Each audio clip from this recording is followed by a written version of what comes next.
All fossils are exciting for paleontologists. Yes, they need to get out more. But some might look terrifying to regular people.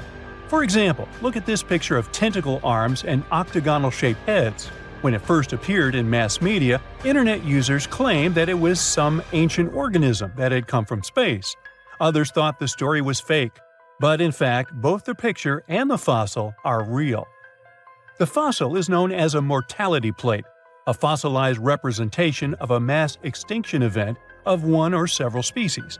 The fossil actually contains more than a dozen specimens of a type of marine organism called a crinoid.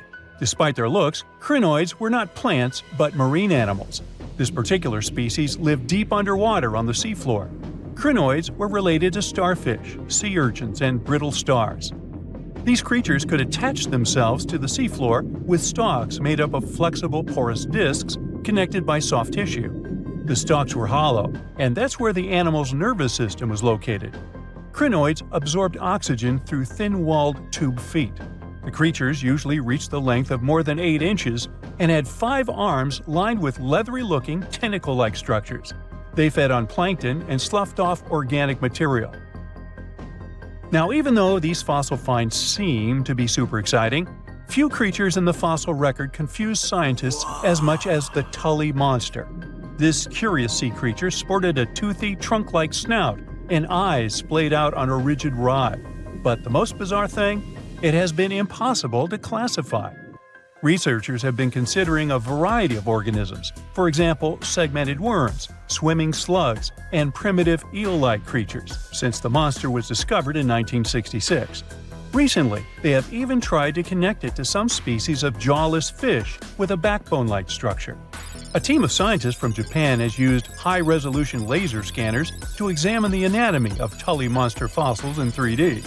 They concluded that the enigmatic fossil might be an invertebrate after all, and still, the true identity of the creature remains elusive.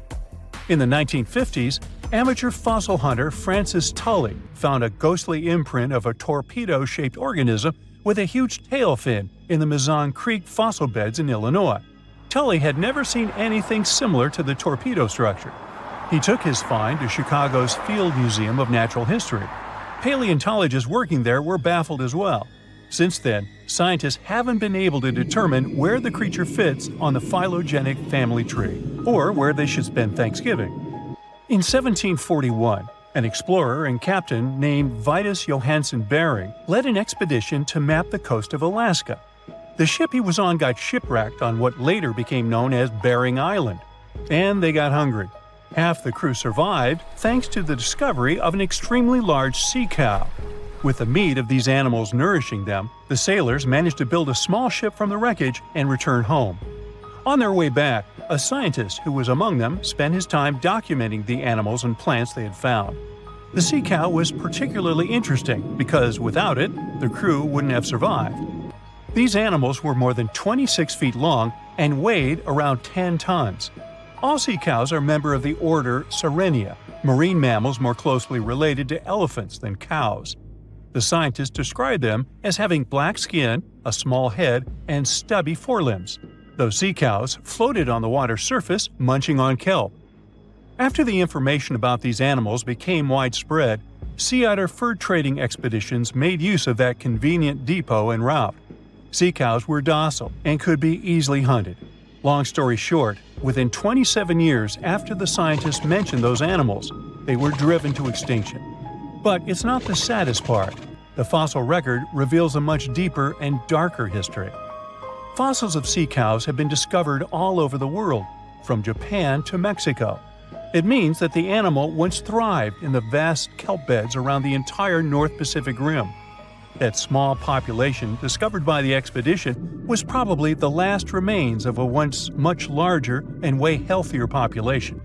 More likely, Aboriginal hunting had already reduced the numbers of these animals to near extinction levels, and the final blow came from Western hunters. The living close relatives of those ancient sea cows are rarely hunted today. Still, they're under threat of extinction themselves. To some, this amazing fossil might look a bit disturbing. Slaves' lentils are fossils that belong to animals called Nummulites. They lived and thrived in a warm, shallow sea covering part of Egypt around 40 million years ago. The name Nummulites hints at the fact that larger specimens resemble coins, and in Egyptian folklore, they're even referred to as angel's money. These creatures have a simple, single-celled structure, which contrasts with their super intricate skeleton. Look at this series of spiral overlapping whorls. Each whorl is divided into countless tiny chambers. Nummulites can grow to be 4 inches in diameter, and still, they are the fossils of single-celled animals related to amoeba. How and why did they grow to be so large? The reason could be their symbiotic relationships with other smaller organisms. In the case of modern species, such symbionts are tiny golden-brown single-celled algae called diatoms. The shells of nummulites are relatively transparent, and since they're flat, there's a large surface area for the light needed for the diatoms to photosynthesize. For some reasons, scientists are still debating about them. The presence of plant symbionts and animals dwelling in the sea encourages the growth of a calcareous skeleton in hosts. So, the gigantic size of the nummulites in Egypt could be due to their close relationship with symbiotic diatoms. Does that make sense? Fun fact: a species of nummulites evolve very fast, and their fossils change from one layer of sediments to the next. So, the limestone used for the pyramids of Giza are so packed with such fossils that it's known as nummulitic limestone. This limestone also contains 2 kinds of nummulites, the smaller slave's lentils and the larger angel's money. But those are not different species, but rather different stages in the life cycle of a single species. Now here's something. Baltic amber is one of the most common resins found in the world. The reason for this is that due to the vast forests of pine, their numerous deposits are so common, they provide wonderful treasures from long ago. Ants are especially common in the Baltic amber, which comes from pine trees. Its resin is rich in sugar, so the ants often live amongst the trees, close to the easy source of food. One block found in East Germany has preserved one ant that is estimated to be about 48 million years old. Think of the birthday cake. But what makes this find interesting is another animal inside the amber. It's a mite, notorious hunters in the insect world, capable of traveling at great speed. These guys quickly latch onto their hosts, sucking them dry. They're also capable of destroying entire hives in one go. And within this piece of amber, the amber provides a display of their final struggle. In Southeast Asia, feathers belonging to something unique have been found from 80 million years ago. They were captured in resin during the Cretaceous period, a peak time for dinosaurs. The many feathers inside are from the coelurosaur. It looks like a dinosaur, but this animal is more related to birds. Other feathers like this have been found in resin. They belong to avian and other non-flying dinosaurs. The discoveries have helped reimagine what dinosaurs actually look like. Still, dinosaurs may have had feathers instead of being completely bald. Of course, for most of them, the feathers weren't used for flying, but they helped the dinos stay warm. However, the feathers weren't all that was found, and a part of the coelurosaur's tail is also preserved. Still, it's so small and ancient that its DNA hasn't survived to map their entire genome. The enclosed tail is also very delicate, and it can't be removed from its protective amber shell. But although these findings can only be observed, they've still provided a great insight in the evolution of birds. But how does amber preserve things so effectively, even at the initial stages? The trees produce the resin to protect any small gaps in the bark against feeding insects. Its antiseptic nature and lack of water content ensures it doesn't degrade for a long time. This also makes it more resilient as it petrifies over long periods, eventually becoming a fossil. Some of the oldest amber ever found was from the Triassic period, showing how long it can last. The pieces from Italy are about 230 million years old. And inside one of these ancient droplets holds the oldest arthropod ever recorded. This mite found inside has provided a broader understanding to their evolution. Today, they're known to mainly annoy gardeners by feeding on the petals of flowering plants. However, at the time the mite was caught, flowers didn't have any petals, and it would be without this tasty meal for another 100 million years.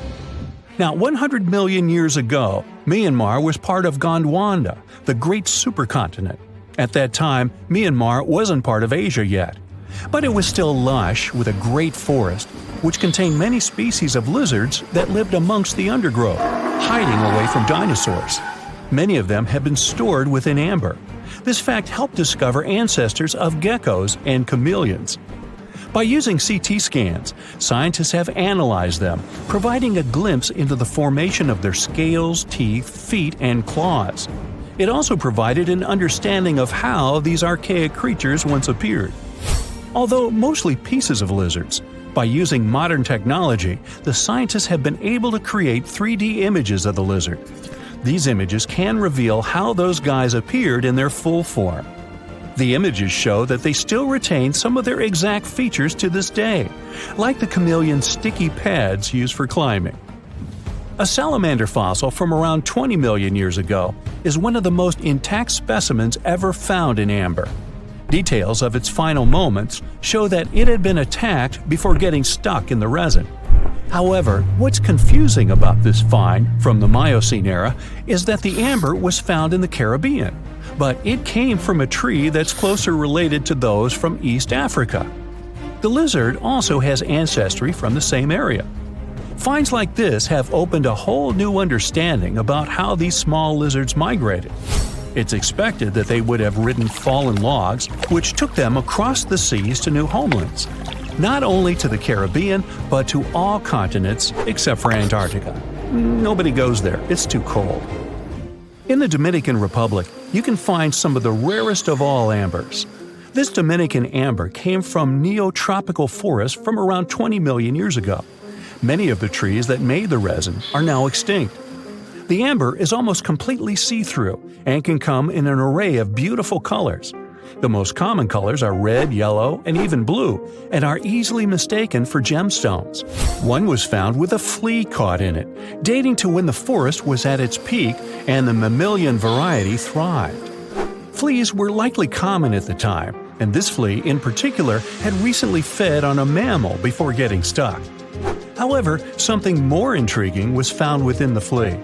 While scientists checked what mammal DNA was within the flea, they found that it was carrying an ancient bacterial blight. These blights have been constant throughout Earth's history, dramatically decreasing populations of animals and plants.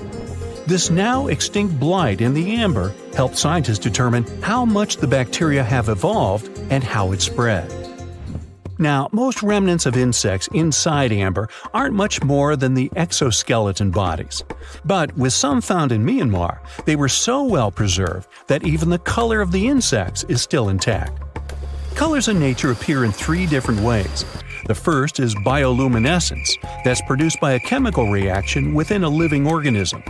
The second is about pigments, where the color appears in an animal or plant tissue. The third is called structural coloration, and the production of colors here is explained by microscopic surfaces fine enough to react with the light. The rare insects in amber were found in the form of structural coloration, but only at specific wavelengths. It all explains the very intense colors rarely found. 99 million years later, these bugs can still show their vibrant colors – blue, purple, and green. Some of them appear so different in color and shape that they almost look like they're from another world. Which of course they are, a very old one. Ants have been around for about 168 million years, based on fossil evidence provided. They're well known for their social hierarchies and their hive mind system. They've dominated almost every corner of the insect world, but when these social capabilities came about have been difficult to determine. Yet, recently, amber dated from 100 million years ago has shed some light into their evolution. Several amber pieces have preserved various ant types, including the worker ants, guardian or soldier ants, and even a queen ant. Before these pieces were found, it was estimated their social nature occurred millions of years later. A piece of amber dated 100 million years ago helped shed light on the evolution of birds. A perfectly preserved bird that hatched preserved in amber was already equipped with its flight feathers. With the earlier physical abilities, they would be capable of moving around the nest by themselves at a very young age. and it's expected they could search for their own food almost immediately. But as birds continue to evolve and spend more time in the skies, their brain developed larger for their cognitive abilities. After hatching, their early development was then more focused on the brain, and the chicks slowly became more reliant on their parents over time. In Spain, a massive treasure trove of amber and other fossils has been found. Inside, there were remnants of an entire ecosystem that existed 110 million years ago. A bunch of individual fossils were found. The vast collection includes many types of insects, mollusks, arachnids, plants, 50 different dinosaur bone fragments, feathers, and hair from mammals, and a McDonald's burger wrapper. Nah, just kidding. With the abundance of findings, it's helped researchers understand the ancient terrestrial ecosystem that once existed. With loads of specific details of the environment, they've reconstructed the swamp. This way, it's now possible to experience what it was like in the world of dinosaurs. We've all been afraid of the dark at some point in our lives, haven't we? I mean, do you remember getting tucked into bed by your mom or dad after they read you some scary fairy tale with monsters and dragons, or even dinosaurs? But just as your parents were about to turn the lights off and silently step out of your room, you remembered. What if there was something hiding under your bed? Or worse, what if some spooky creature was stuck somewhere in the closet? You could probably get up and check, but it was too dark out there. Wouldn't it be great to have some source of light that would come from within your body? You could always use it whenever you get surrounded by darkness. Unfortunately, as humans, we aren't able to do that. But there are a bunch of creatures out there that can, in fact, light themselves up. That's thanks to a little something scientists call bioluminescence. Animals and fish living in the ocean tend to have this talent more often than others. And you can find these creatures anywhere, close to the surface or deep down at the bottom. 2.5 miles deep if you have a knack for numbers. These creatures use their light for a lot of things, like communicating with other members of their species, luring in prey, and even scaring away enemies. Bioluminescence is basically an organism's ability to emit its own light. Chemistry has a lot to do with it. Such animals use two chemicals, one called luciferin and the other called luciferase. Add a bit of oxygen and bam! Light! Should you ever wonder if you actually observe bioluminescence or if someone just dropped a glow stick in the ocean, be on the lookout for neon blue, green, or even red sparkles in the sea. They're usually spread over a large area. This can even make the water look like glitter or a starry sky. You can thank squid, tiny crustaceans, and algae for this romantic atmosphere. Now, I've got another unusual phenomenon for you. How about a golden waterfall? I'm not kidding, it actually exists, and it's a natural phenomenon. To see it, you have to drive to Yosemite National Park to the Horsetail Fall. Make sure to plan your trip in winter or early spring. That's the only time during the year when you can see this awesome phenomenon. It doesn't need any scientific explanation. It's nothing more than sunlight at dusk hitting the waterfall in such a unique way that it makes it look like a river of lava. Or gold, your choice. That's the reason why during this time of year, the Horsetail Fall is also named the Fire Fall. Unfortunately, this phenomenon is becoming less and less visible within the years, mostly because of drought and other issues connecting with the melting of snow. So, should you ever decide to visit, keep an eye on the waterfall since the effect is very brief. Ever heard of a dirty thunderstorm? It's also called volcanic lightning. Apparently, specialists looking into the phenomenon have yet to fully grasp what it is. When a regular thunderstorm happens, particles with positive and negative charges collide, hence the giant spark we call lightning. It also makes a lot of noise, which you can recognize as thunder. But when a volcano is erupting, some of the volcanic ash particles get electrically charged, and while getting projected into the air with a huge force, they collide and cause electrical discharges. This whole process makes it look like there's lightning coming from the volcano itself. Imagine all that ash, gas, and smoke coming from the crater, and then add some electricity to the mix. It'll make the whole picture look really bizarre. No wonder this phenomenon is called the dirty thunderstorm. Now, how about clouds that look like waves? Those are called asperitas clouds, and they're actually quite close to the ground, unlike your regular day-to-day clouds.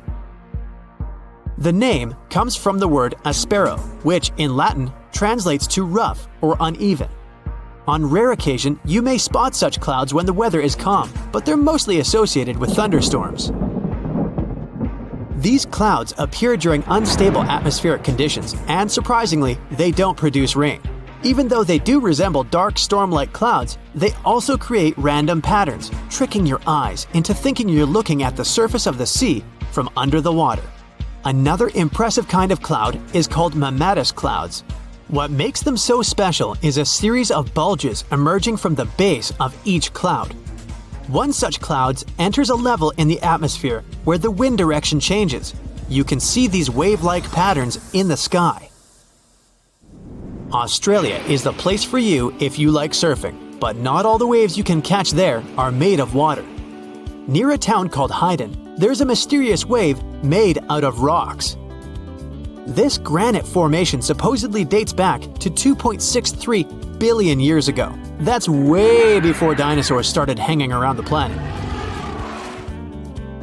Standing at 49 feet high and 360 feet long, the wave was formed as a result of two processes: weathering and erosion.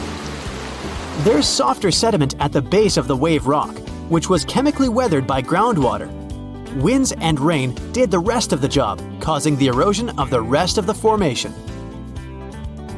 Its red, yellow, and gray stripes are made of iron hydroxide, carbonates, and other chemical compounds that were washed down by the rain. You've made it to Australia, so stick around a bit more. There's one more location here that seems unreal. You'll need to fly over this one, however, if you want the best picture. In the western part of the country, surrounded by green woodlands, there's a series of lakes. They're all a staggering shade of bright pink. Out of them all, the most famous is Lake Hillier, a 2,000-foot-long reservoir.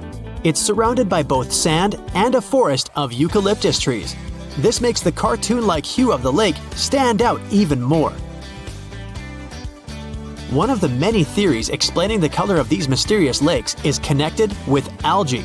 These algae appear to gather high levels of a substance called beta-carotene, which has a red-orange pigment in it. Another explanation involves haloarchaea. Those are microorganisms that sometimes look red. Even if you don't enjoy flying, the lakes are great for taking a swim. They're not toxic, even though they have loads of salt in them. This means you'll be able to stay afloat easily, and the water won't damage your swimsuit. During winter up north in Canada, a bizarre phenomenon happens at Lake Abraham in Alberta. Underneath the frozen surface, you can spot some weird objects that look like frozen jellyfish. It's definitely not the case, as these creepy formations are just frozen methane bubbles. Those are pockets of gas that were trapped underwater and got stuck there after the lake had frozen.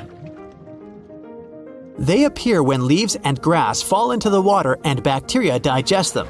This process transforms them into methane. This phenomenon is as beautiful and strange as it is dangerous. The pockets of methane can easily become highly flammable. When the temperatures rise during the spring, the ice melts and these bubbles start popping and fizzing. It's a spectacular sight to observe. Picture a lake filled with soda. Remember not to bring any source of fire. It can be very dangerous for visitors. You can check out these types of lakes all across Canada's Banff National Park. Nature often tends to make its own music. Just listen to the sound of crickets at night, or the soothing noise of a waterfall. But in Bucks County, Pennsylvania, there's a strange geological phenomenon which takes nature soundtracks to a completely different level. These are called the ringing rocks, and scientists still can't explain their unusual behavior. If you strike these rocks with a heavy object, like a hammer or another rock, the stones will make a ringing sound, as if they were hollow, but they're not. What makes the ringing rocks even more bizarre, apart from the mysterious sound they make, is that no animal wants to hang around there. Even though the rocks are surrounded by a thick forest, scientists haven't managed to trace any animal activity in the area yet. Even more striking is the fact that despite all the trees around the rocks, you won't find any leaves lying on the boulders. What makes these rocks so unappealing for both animals and vegetation is still up for debate. Have you heard of Gobekli Tepe? It's an ancient site in Turkey that literally made historians rewrite history books. Over 11,000 years ago, a group of prehistoric humans crafted an enigmatic masterpiece that's even older than Stonehenge.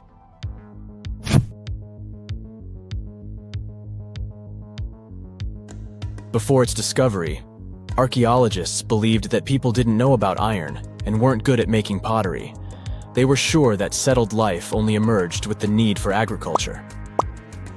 But Gobekli Tepe changed this belief.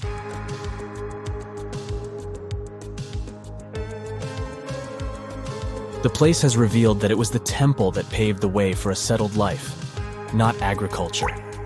Until this discovery, researchers believed that farming was the catalyst for sedentary living. Meet Professor Schmidt, the guy whose findings changed this theory.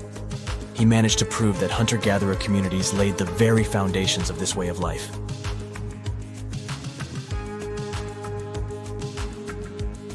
Back in the 1960s, other archaeologists visited the area, but they totally missed the mark. While surveying the region, they stumbled upon a hill with scattered limestone slabs and concluded it was just an old burial ground from medieval times. Little did they know that there was so much more to uncover.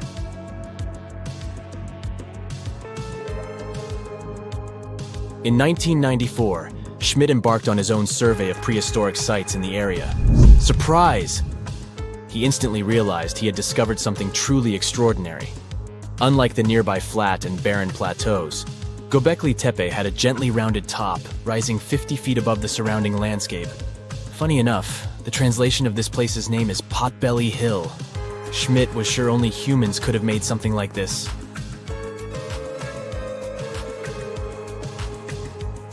Those broken limestone pieces that were mistaken for gravestones turned out to be way more exciting. It was like stumbling upon a hidden treasure. The pieces took on a whole new meaning, and Schmidt with his team was about to dive into the secrets waiting beneath the surface. To their surprise, they found no traces of a settlement, no hearths for cooking, no houses, and none of those adorable clay figurines commonly found in nearby sites of similar age. However, they uncovered that those ancient people used tools like stone hammers. So, Schmidt and his team put their heads together and took a wild guess at the age of Gobekli Tepe's stone structures. Their estimation got backed up by some limited carbon dating done right at the site. The ancient vibes of this place were finally starting to make sense. It was like a puzzle slowly coming together.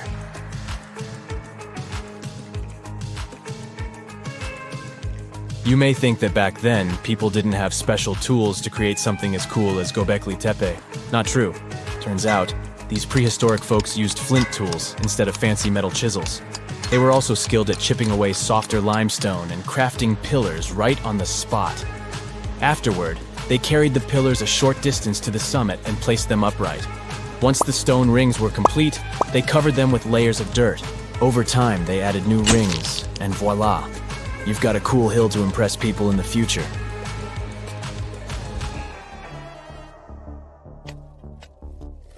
During their first year of excavation, the team went through 15,000 pieces of animal bones from wild creatures. These people didn't have pet animals or grow their own food. They hunted wild animals for their meals. But things were about to change, because the place had everything they needed to start farming. Scientists say they had wild sheep and wild grains that could be domesticated. And guess what? Just 20 miles away, geneticists found evidence of the world's oldest domesticated strains of wheat at a prehistoric village.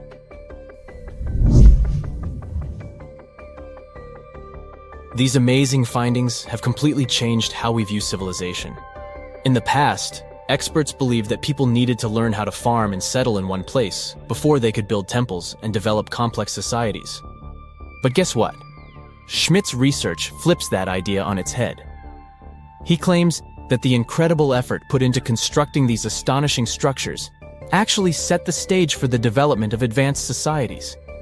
It means that societal and cultural changes happened before agriculture. Schmidt has this fascinating hypothesis about Gobekli Tepe. He thinks it could have been a special burial site where people left their loved ones. And here's the twist. The burial site was adorned with fancy statues and symbols representing deities from the spiritual realm. The idea that Gobekli Tepe could have served as a sacred place adds another layer of complexity to the whole story. While the site's true purpose may remain elusive, Schmidt's insights invite us to consider the profound interplay between life and the afterlife, and the deep reverence ancient hunter-gatherer societies may have had for their departed ancestors. Now let's talk about the stars of the show, the mesmerizing T-shaped columns that dominate Gobekli Tepe. These mysterious structures range from 10 to 20 feet tall and most likely represent stylized human figures.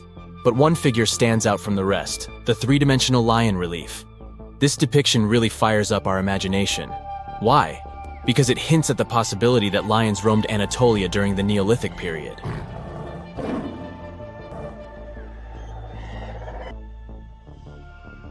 These standing stones are arranged in circles and placed in rectangular pits. Each circle has a similar setup.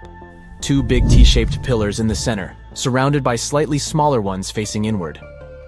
Talk about a stylish arrangement. These towering pillars reach a whopping 16 feet and weigh between 7 and 10 tons. Some pillars are plain and simple, while others are like works of art with intricate carvings. Foxes, scorpions, and vultures come to life, crawling and twisting on the pillars' sides. But it's not just animals depicted on these stones. Some pillars have abstract shapes representing humans, and even small carvings of clothing items. Some of them even have belts. Now, there's one pillar that stands out from the rest like a rock star. This super old stone pillar suggests that a comet crashed into Earth. It happened during a chilly period that lasted about 1,000 years. Previous studies examining Greenland ice cores hinted at this comet theory, but now the carvings at Gobekli Tepe prove it right.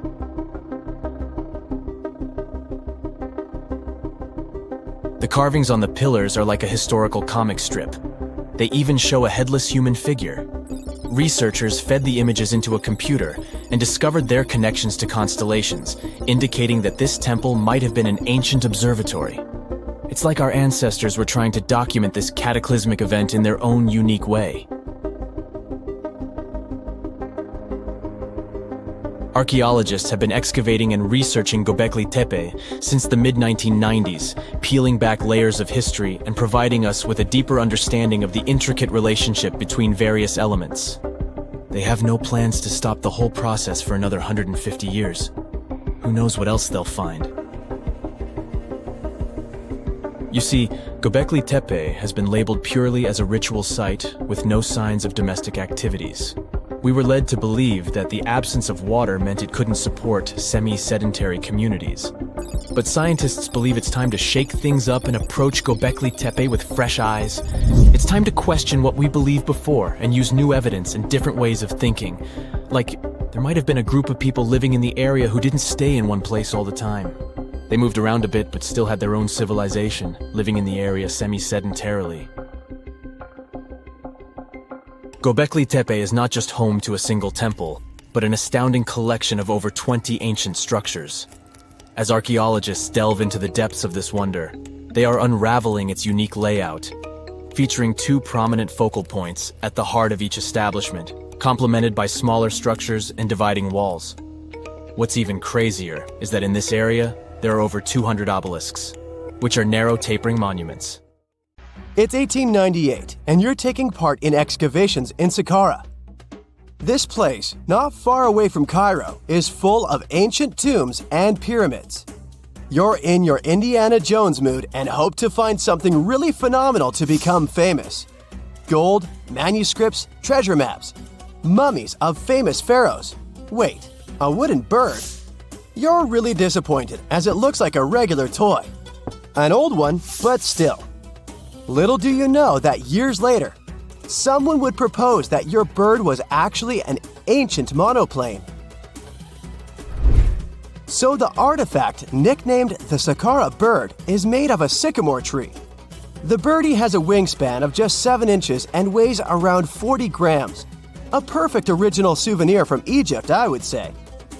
It's over 2,000 years old and looks pretty plain, without any carvings of feathers or other intricate ornaments. It has a beak and eyes though, which makes our find look like a hawk, the emblem of the deity Horus. Its tail is rather unusual as it's squared, looks weirdly upright, and it seems like the sunken part of it was the place for a now missing piece. Humans love solving a good mystery, so there have been several attempts to explain the use of the birdie. First, quite simply, is that it was a ceremonial object. The second idea is that it was a toy for a child from some well-off family. It could have been some sort of boomerang, which was a popular concept in ancient Egypt. Then there was a theory that the bird had been used as a weather vane. But this one has been debunked as the figure doesn't have any holes or markings, except for the one made at the museum in Cairo to fix the exhibit on a stick. So there was no way to hang it in the past. Almost a century after the bird was found, Egyptologist Dr. Khalil Masiha proposed a new theory that it could have been a model of a monoplane. He believed the bird was missing a horizontal tailplane. Otherwise, it had its wings set at a right angle, similar to that of modern planes. It could have worked to generate the aerodynamic lift necessary for flights. Dr. Masiha also claimed that it was common at that time to place miniature models of technological inventions in tombs. So, did the ancient Egyptians really invent the plane in 200 BCE?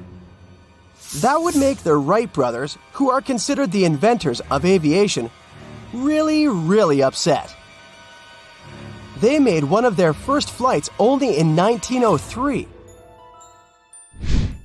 There's just one way to know for sure, and that is to test the model.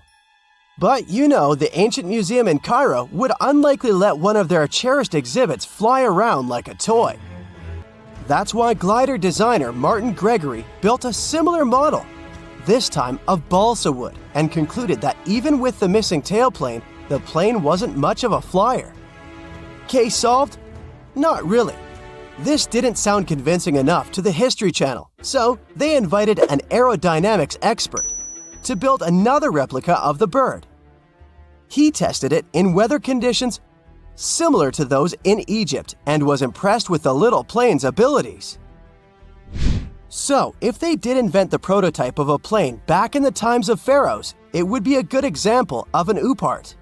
That's an out-of-place artifact, an object that's way ahead of its time in terms of technology or history. And the Saqqara bird isn't the only example of such a revolutionary concept. In 1901, a group of divers retrieved the Antikythera mechanism from an underwater shipwreck near the Greek island of Antikythera. It's been dubbed the world's first analog computer, and it's currently dated around 100 BCE.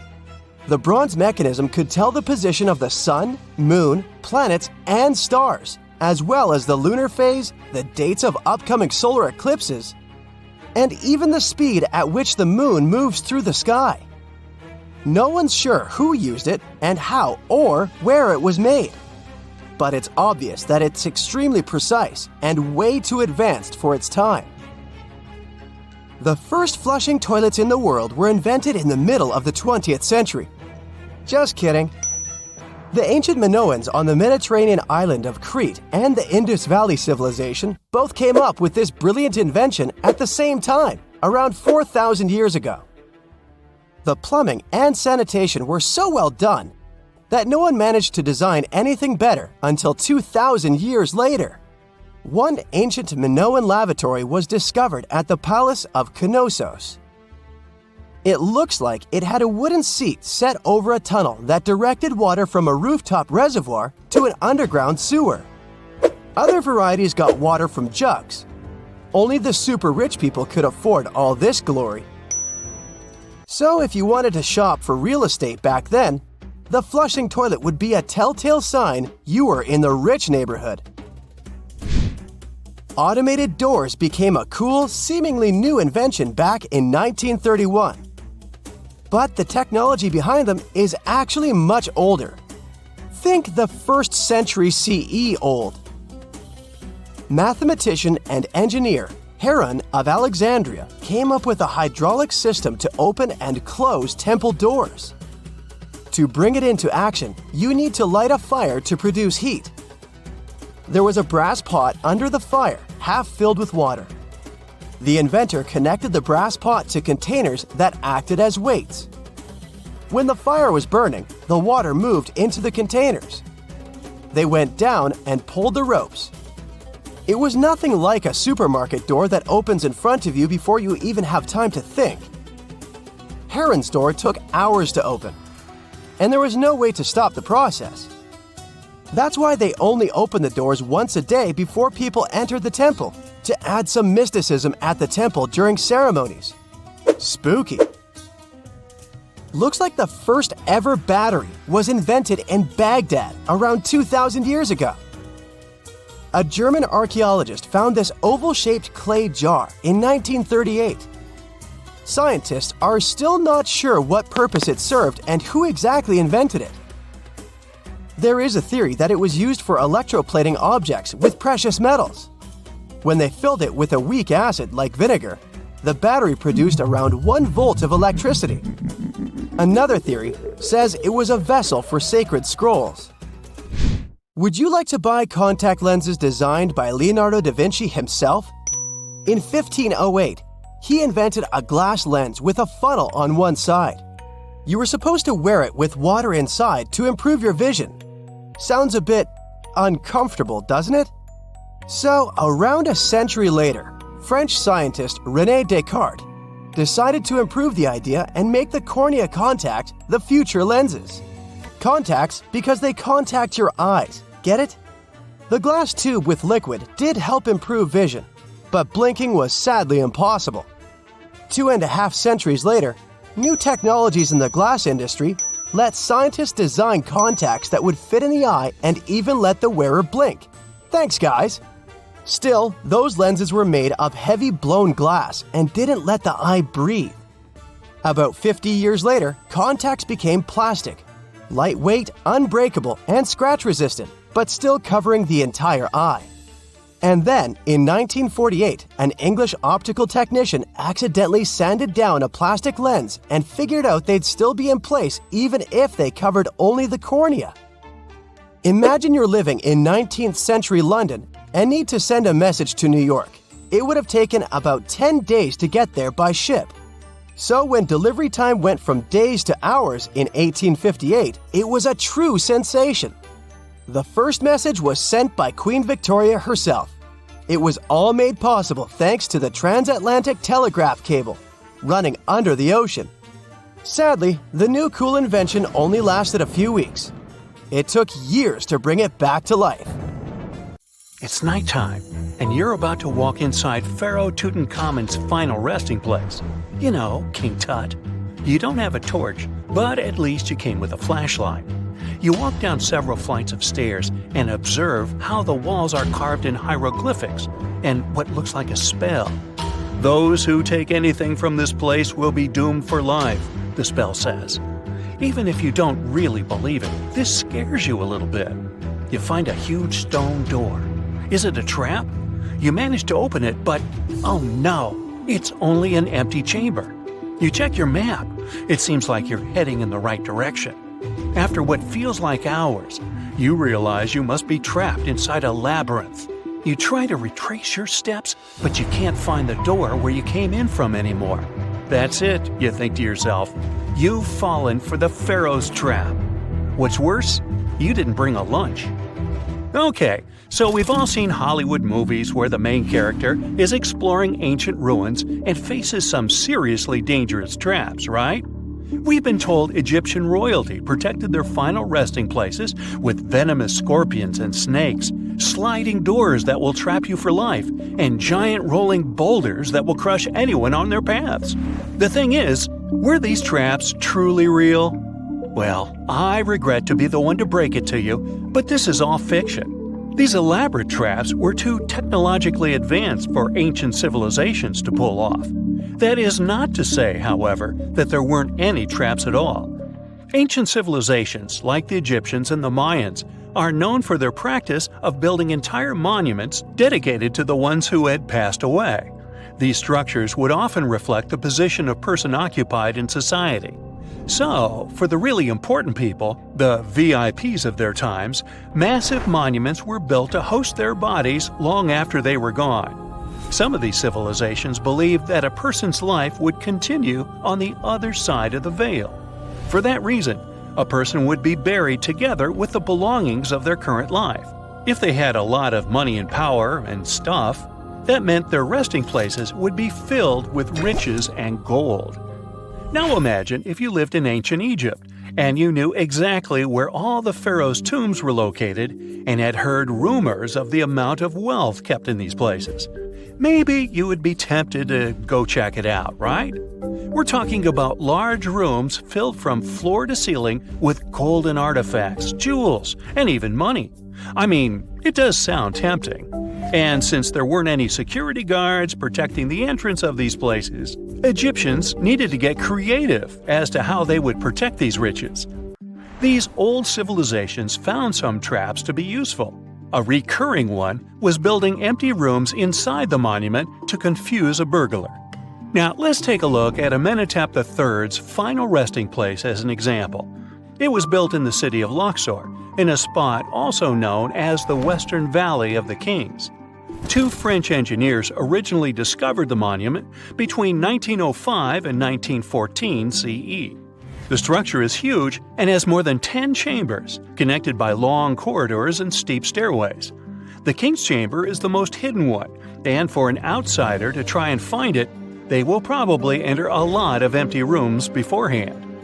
Other pharaohs tried to protect their riches by commissioning monuments with false doors concealing pits that were up to 20 feet deep. This way, an unwarned and unwanted visitor would be surprised by the deep hole on their way to the king's resting chamber. Alongside false doors, pharaohs made sure to build labyrinth-style corridors and false walls. This way, robbers could take hours or days before they found the king's real chamber. As to pits with poisonous snakes on them, if there were any reptiles inside these monuments, they probably got inside on their own and would most likely not stay there for long. There is no way snakes would survive years and years without food inside these pits. So yes, another Hollywood-induced belief right there. If these traps seem boring to you, archaeologists did find an interesting deterrent in the final resting place of the Red Queen of Palenque in Mexico. Palenque was one of the most powerful Mayan cities in pre-Columbian Mexico, and the Red Queen was believed to be the grandmother of the last Mayan king, undoubtedly a person of immense importance to the empire. In her honor, a huge monument was built to keep her body after her passing. The discovery of the tomb itself was already thrilling. Archaeologists found an ancient monument when digging at the site back in 1994. The first thing they found was a room with a hidden door. Once they opened the door, they discovered a long corridor. Finally, at the end of this corridor was the Queen's chamber. The team of archaeologists was beyond excited to unearth this chamber with the mummy of the Queen herself still inside it. They found her to be accompanied by her pearls, jade shells, and expensive rocks. But as the team explored the remains, they saw something rather strange.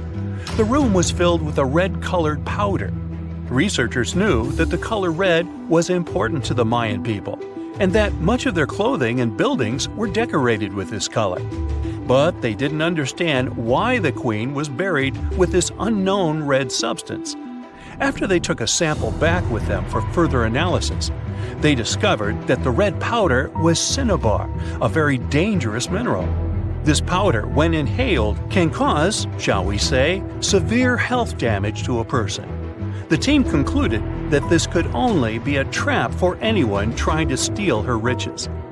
Okay, so dangerous powders might have worked as the most intense traps we've seen until now. But perhaps the cheapest way to keep out unwanted visitors was to advertise spells written out all over the monument. We'd probably laugh at these today, but back in the day, they were more or less effective. Spells usually said that the person who took anything from that place would meet a tragic fate. Some spells said that robbers would lose their houses in big fires or terrible floods.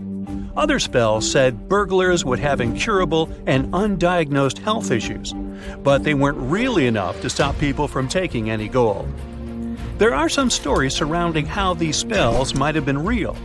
One of them is from the famous British Egyptologist Howard Carter, the one responsible for unearthing Pharaoh Tutankhamun's resting place in the 1920s. After months of unsuccessful digging, Carter discovered the tomb's existence by chance. He found the entrance to a stairway right beneath the soil where he had been searching all those months.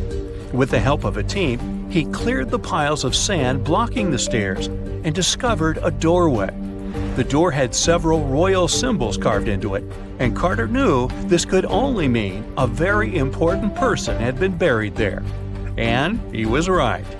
With a chisel, he made a hole in the top left-hand corner of the doorway and lit his vision with the help of a candle. He couldn't believe what he was seeing, the reflection of several golden and jeweled items crowding the chamber before him. Lost for 3,000 years, Carter had just discovered the final resting place of King Tut.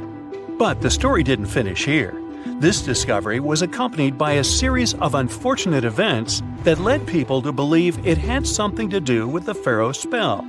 Carter himself mysteriously passed away just a few years later, and some of his assistants lost their houses in floods, just like one of the spells threatened. Some say it's just coincidental, as there's no real proof of these things being connected. Well, what do you think? Was this an effective trap after all? Imagine you can spend an entire week digging in the ground, scanning for ruins, and taking photographs of the world's most surreal archaeological sites. Would you be up for it? Grab your magnifying glasses, and let's do some digging. When in Rome, do as the Romans do. Walk around the city stumbling upon ancient history, So you're strolling around Esquiline Hill on a sunny afternoon. You have just finished your third gelato when you suddenly see it.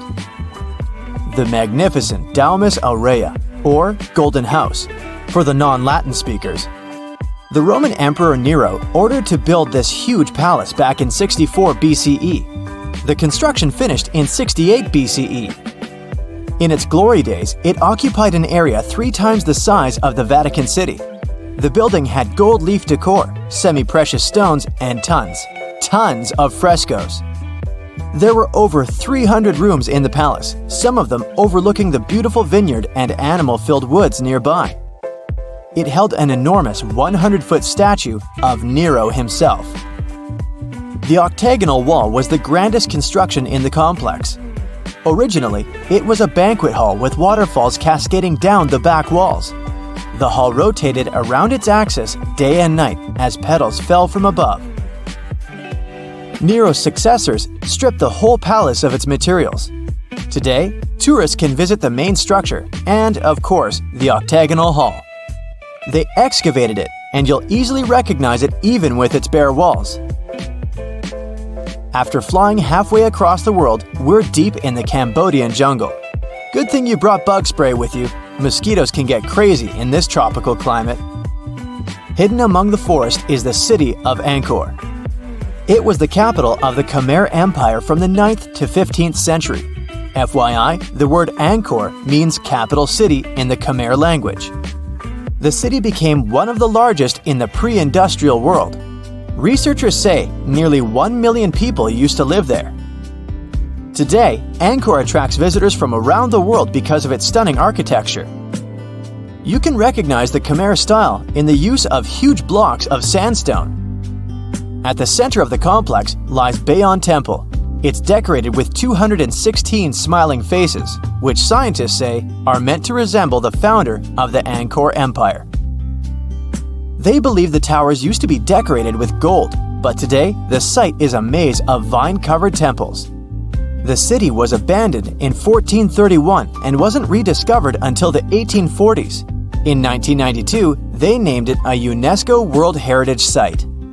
The United States is not usually synonymous with ruins, but here's one. In the mountainous state of Colorado lies the ancient home place of ancestral Pueblans. Throughout the Mesa Verde National Park, there are over 600 cliff dwellings built by the Pueblans around the 1190s. The Cliff Palace alone had over 150 rooms.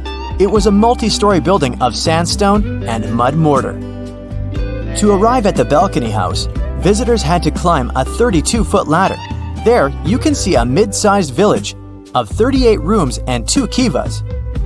Kivas are traditional chambers built by Pueblans for ceremonial purposes. By 1300, the Pueblan occupation of the Mesa Verde ended. Thankfully, the site is open for visits now. If you like terracotta landscapes, you came to the right place. The city of Petra is a marvel of the ancient world. Located in Jordan's desert, the city was a commercial hub back in the 4th century BCE. The Nabataeans, an Arab Bedouin tribe, lived in the so-called Rose City and thrived for many years, accumulating a significant amount of wealth. They invented an innovative water management system that made the region habitable. The rock-carved gate-like structure Petra is famous for is what is called the Pharaoh's Treasury. It stands at the main entrance to the site and is said to have a hidden treasure beneath it.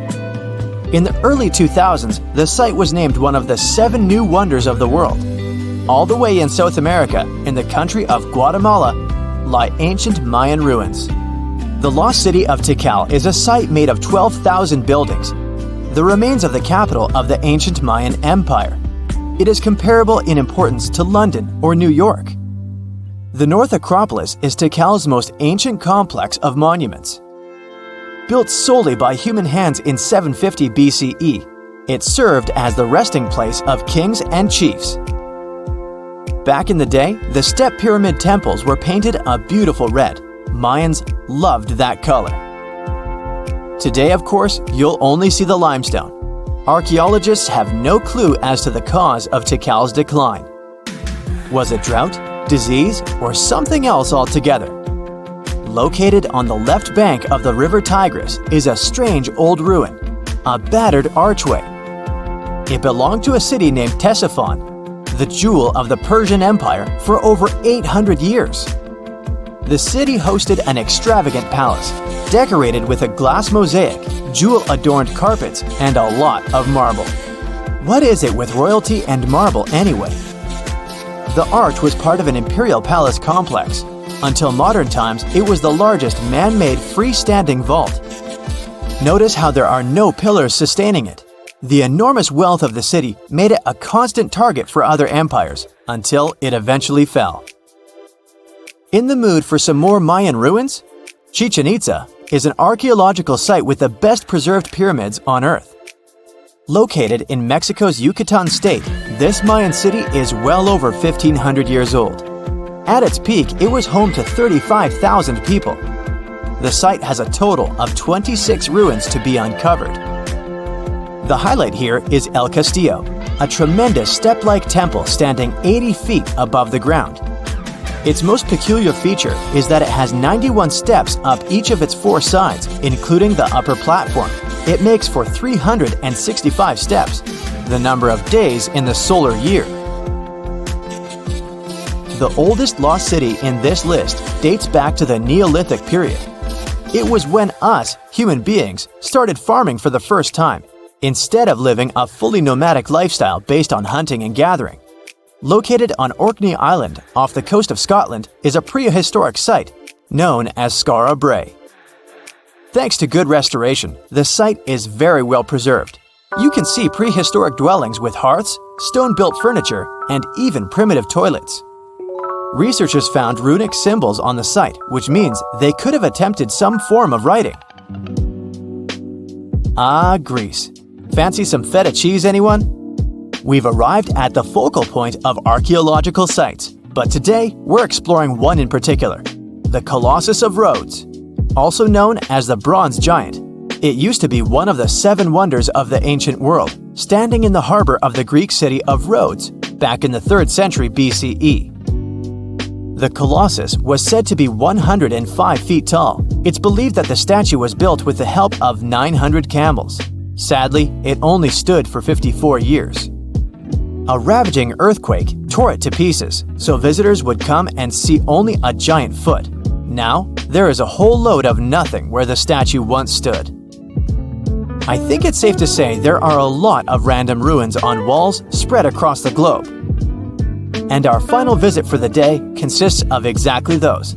All the way in northern England lies the ruin of Hadrian's Wall. The Roman emperor commissioned the wall in order to separate his empire from Britain's.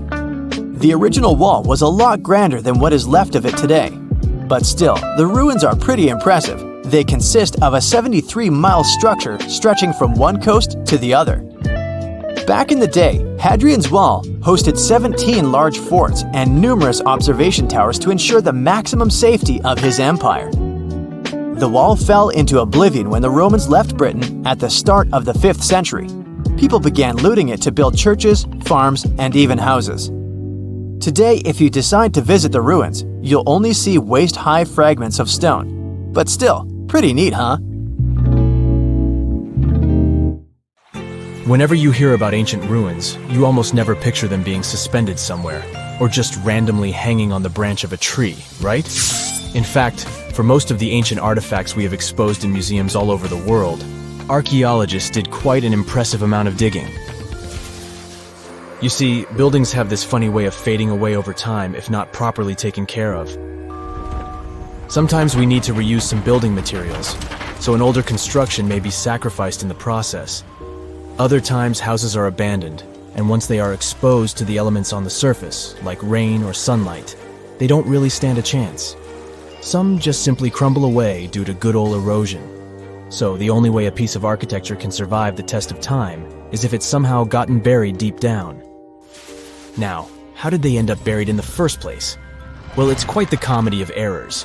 Ancient cities had a habit of gradually raising their ground level like a kid adding toppings to their ice cream sundae. You see, these settlements were always busy collecting food and building materials to keep up with their ever-growing population. But hey, who has time to deal with waste and rubbish? It wasn't exactly high on their to-do list back in the day.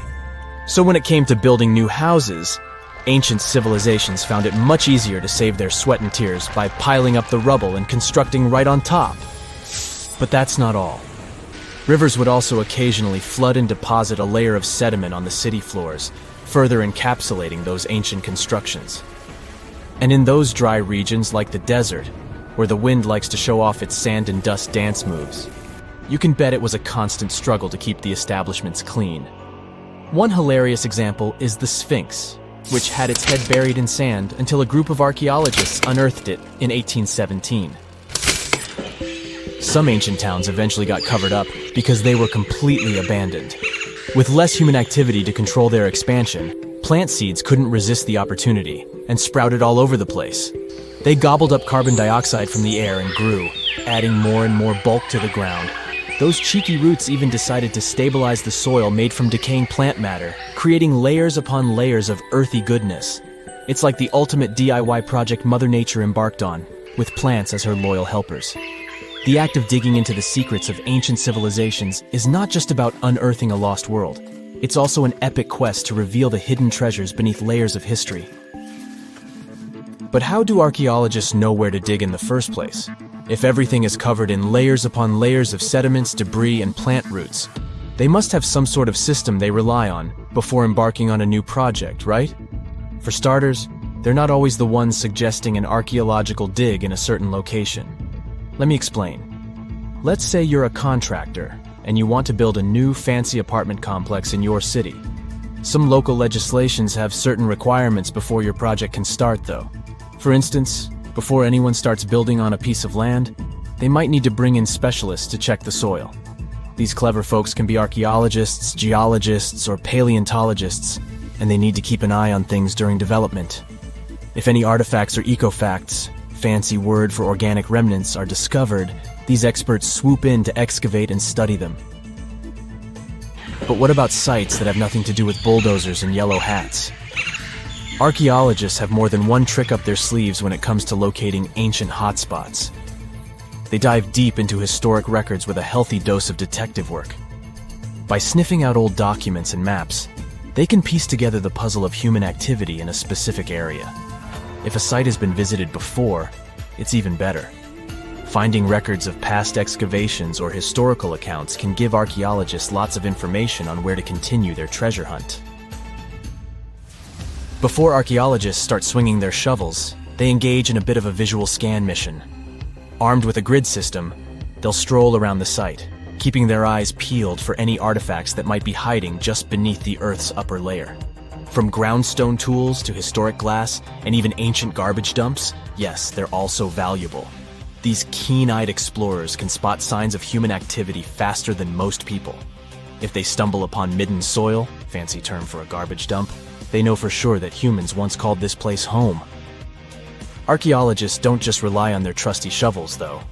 They have an arsenal of gadgets to aid in their search for hidden wonders.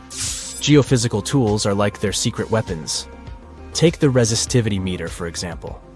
This clever contraption measures the electrical component of the soil and any buried features or artifacts. A buried wall, for instance, will create a different resistivity reading than the surrounding soil. Magnetometers and ground-penetrating radar work in similar ways, showcasing potential hints of ancient treasures in the soil. And who could forget our trusty old friend, the GPS? It helps archaeologists map out precise locations, like a high-tech treasure map, leading them straight to their pot of gold. Care to virtually visit some of the most important archaeological sites in the world? Well, follow me. In the United Kingdom, for instance, you'll find this interesting place called Stonehenge. It's one of many henges scattered around, but this one really takes the cake. Picture this: massive ancient stones standing tall and proud, arranged in a funky outer ring and an inner horseshoe, with some smaller stones thrown in for good measure. And guess what? These amazing stones have been around for over 5,000 years. Talk about a serious case of rock-solid longevity. Now, here's where it gets interesting. According to local folklore, the legendary wizard Merlin whipped out his magic wand and poof! He teleported these massive stones all the way from Ireland. Apparently, some giants had assembled them there, but Merlin decided they would look much better at their new location. Others think it's just the ruined remains of an old Roman spiritual edifice. These amazing structures were built by our Bronze Age ancestors. With their simple tools and limited tech, they managed to create this monumental masterpiece. Impressive, right? Unfortunately, there's still so much we don't know about this area. Stonehenge's initial purpose remains a mystery to this day. Sure, there are lots of theories, but scientists have yet to agree on the subject. However, we do know that it's perfectly aligned to catch the sunrise during the summer and winter solstices. The ancient city of Pompeii is an equally amazing archaeological site. Picture this: Mount Vesuvius, a notorious troublemaker, decided to throw a volcanic tantrum and completely covered this ancient Roman city. It turned it into a time capsule, located outside present-day Naples in Italy. Fast forward to the year 1748, when a bunch of adventurous explorers stumbled upon Pompeii. Lo and behold, they discovered a treasure trove of well-preserved goodies: streets, houses, food. Probably a bit stale by then. Blingy jewelry, fancy sculptures, colorful frescoes, everyday household items, and even animal and human remains. It was like an epic archaeological party. From the looks of it, Pompeii had it all. Fancy houses and villas, a massive 20,000-seat arena, cute little artisan shops, hangouts like taverns. And let's not forget the saucy spots like those luxurious bathhouses for some intense pampering. There's also the Sanctuary of Apollo, where people used to gather for their daily dose of worship. And of course, the bustling heart of the city, the Forum of Pompeii, where all the cool people used to hang out. And guess what? Pompeii is so cool that it made it to UNESCO's World Heritage List back in 1997. That's like the ultimate Hall of Fame for historical awesomeness. It also includes many other famous buildings and sites, like the Taj Mahal in India and the Acropolis of Athens in Greece. A comfortable abode with a gorgeous view of the Mediterranean Sea will serve as a perfect rain shelter. Well, this is what a real estate advertisement might have looked like for Neanderthals 100,000 years ago. Welcome to the weird and wonderful caves you could live in, or not. Of course, back then, neither real estate and advertising had been invented yet. Never mind the fact that Neanderthals couldn't build houses and often lived in caves. Yet, one of those caves looks an awful lot like a residential building. It's situated inside a high limestone cape called the Rock of Gibraltar. If the Neanderthals had had an economy, the caves inside this rock would have cost a bundle. Navigators discovered it in 1907. They just spotted a big hole inside the fortified rock. For many years, scientists have studied this place and found some traces of Neanderthals. They discovered ancient tools in the cave and bones of old animals. But the coolest thing was, they found 4 caves inside the rock. It was like a residential complex. Neanderthals lived alongside neighbors and helped each other hunt and fish. They created feather decorations and painted abstract drawings on the walls. Imagine our ancient predecessors hanging out in these caves 100,000 years ago. And now, scientists hang out there and study the primeval past of Neanderthals in detail. At the end of 2021, archaeologists uncovered a gap inside one of the caves leading to an unknown tunnel. They crawled through this hole and opened a new space under the cave roof. This place has been closed off from the outside world for over 40,000 years. And it seems it was one of the most prestigious apartments in the entire mountain complex. It has high ceilings with ancient stalactites. The ruined stone curtains divided the apartment into several rooms. Scientists also found the remains of ancient animals and scratches on the walls. It seems that Neanderthals had never lived here, but they used to visit this place. Archaeologists found the shell of a sea snail called dog whelk. One of the Neanderthals brought it here for some reason, but the primary owners of this place were hyenas. These caves show that Neanderthals were closer to humans than to monkeys. They had a way of life and even some customs. There's still a lot of work ahead, and scientists hope to find new rooms inside this rock. Meanwhile, in 2003, archaeologists discovered another early dwelling on the Isle of Flores in Indonesia. Among the green jungle, they found a cave with ancient tools. At first, everyone thought the human ancestors lived here, but then scientists discovered an unusual skeleton of an adult. A thorough analysis showed the skeleton belonged to a 30-year-old woman, 3.5 feet tall, just above the waist of an average adult. The woman's weight was equal to the weight of an adult shepherd. The skeleton didn't belong to Neanderthals or Australopithecines. It was a new unknown species, which scientists called Homo floresiensis, or simply the Hobbit. Also, there were remains of unusual ancient animals in the cave. It was an elephant the size of a cow, some large storks, and giant rats. Archaeologists have found out that hobbits were not the owners of this place. The main inhabitants were the rats the size of a cat. Maybe they were fighting the hobbits. Some analysis shows that Homo floresiensis wasn't our direct ancestor. They were in a separate branch of evolution.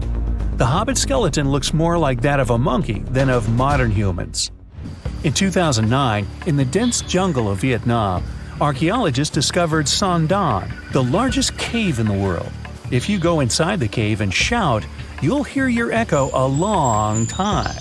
In some places, the height of this cave reaches half the height of the Empire State Building, and the total area is larger than one central block of New York. Son Don is one of the 3 caves in the Vietnamese jungle. Many intricate mazes connect these caves. Inside, you can find unique plants and trees that live separately from the outside world. It's a real underground jungle. In some places, you can find collapsed ceilings that let the sunlight in. Besides unusual trees and plants, ancient stalactites hang there. Some limestone deposits are more than 450 million years old. They were here even before dinosaurs appeared. There are also many rivers in the cave. Rainwater coming down from holes in the ceiling has formed them. Fast streams resemble slides in a water park. They lead to unknown underground labyrinths. Scientists have studied only a small part of all these caves. The next unusual cave is in New Zealand. Hundreds of thousands of fireflies live inside. Each of them glows with a blue light. Together, they light up the cave. It may seem to you that you're on another planet, but you can't stay there for a long time. Special air measuring devices are everywhere. Scientists monitor the level of carbon dioxide necessary for the normal existence of fireflies. These insects are sensitive to the environment. If there are many people in the cave, or they stay there too long, the park staff will ask them to leave the place. It's like you're literally stealing oxygen from the fireflies. We've seen some pretty amazing caves so far, but how about a scary one? We're going to the desert of Yemen's Al-Mara province. What we're looking for is not a cave, it's just a black hole in the ground, right in the middle of the desert.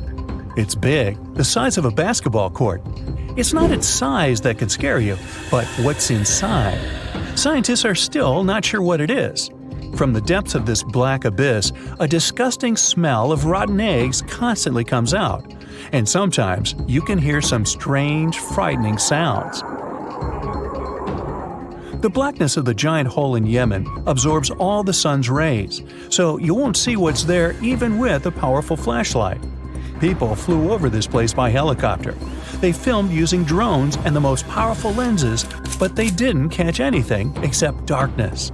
It looks like a big ink spot in the middle of golden sand. The locals are afraid to approach this place. They believe the cave leads to another dimension where evil creatures live. At the moment, the giant hole in Yemen is one of the most poorly studied and mysterious phenomenon of nature. How did it appear? How old is it? Where does it lead? Scientists are trying to find the answers to these questions. There are theories that the hole appeared because of construction work. Geologists drilled the soil nearby in search of minerals. It could have caused fluctuations in the Earth's crust and collapsed the surface. But no one can prove this theory, yet. And now, imagine a place where sunlight has not penetrated for more than 5 million years. There's little oxygen, and it's cold and damp. Still, life is born in this place, not only microbes and bacteria, but also something bigger. The living conditions in this cave are very different from the usual ones, so, in a sense, this cave is like another planet. It's the Movil Cave in the southeast of Romania, near the Black Sea. The entrance is a small hole in the ground. Inside, a tunnel leads deep below the surface. The levels of hydrogen sulfide and carbon dioxide are above normal inside the cave. The air here is half as much oxygen as on the surface. People can't be here without an oxygen mask, but other creatures living here can. The cave is home to 48 species of living organisms. 33 of them are unknown. Here you can meet some unusual insects, white snails and white spiders, millipedes with huge whiskers, transparent shrimp, and unique species of leeches. They all live here thanks to the little bacteria autotrophs. They absorb carbon dioxide and release food particles. Bacteria feed on it. Other larger organisms feed on these bacteria, and some bigger organisms eat those little ones. In the end, everyone gets food. In this cave, evolution has created a biological system separate from the rest of the world. Before we get into the reason why and how there are pyramids all around the world, let's talk about some of the examples. I'll start with the Pyramid of the Sun in Mexico. These folks really knew how to build a city. Their well-planned urban center spanned over 7 square miles and boasted several pyramids. But the Pyramid of the Sun is the most impressive. This giant pyramid was built way back in 100 CE and is one of the biggest structures of its kind in the whole Western Hemisphere. It's so big that it's 216 feet high above the ground. If you ever find yourself in this ancient city, you won't be able to miss the Pyramid of the Sun. It's right there on the east side of the Avenue of the Dead, the city's main north-south street. To build this incredible pyramid, around 1 million cubic yards of material were used, including a special kind of red volcanic rock called hued tizontal. Impressive, huh? We don't know too much about the people who built the Pyramid of the Sun or its purpose. But archaeologists believe there was once a temple on top of it. When explorers went below the pyramid in the 1970s, they found a bunch of cool tunnels and chambers. In 2011, they even found a secret stash of clay pots, obsidian pieces, animal bones, human figurines, and a mask. Who knows what other secrets the pyramid is hiding? If you decide to see this one, you must climb the pyramid using the 248 uneven steps on the west side. Watch your step. Sudan got some pyramids too. Nubian pyramids aren't as big as the ones in Egypt, but they still got around 200 of them. These ancient pyramids have been home to the tombs of the pharaohs of the Meroitic Kingdom for almost 1,000 years, who ruled Egypt from Nubia to the Mediterranean Sea. The pyramids at Meroe were constructed using granite and reddish sandstone. Oh, and did you know that Sudan has more ancient pyramids than Egypt?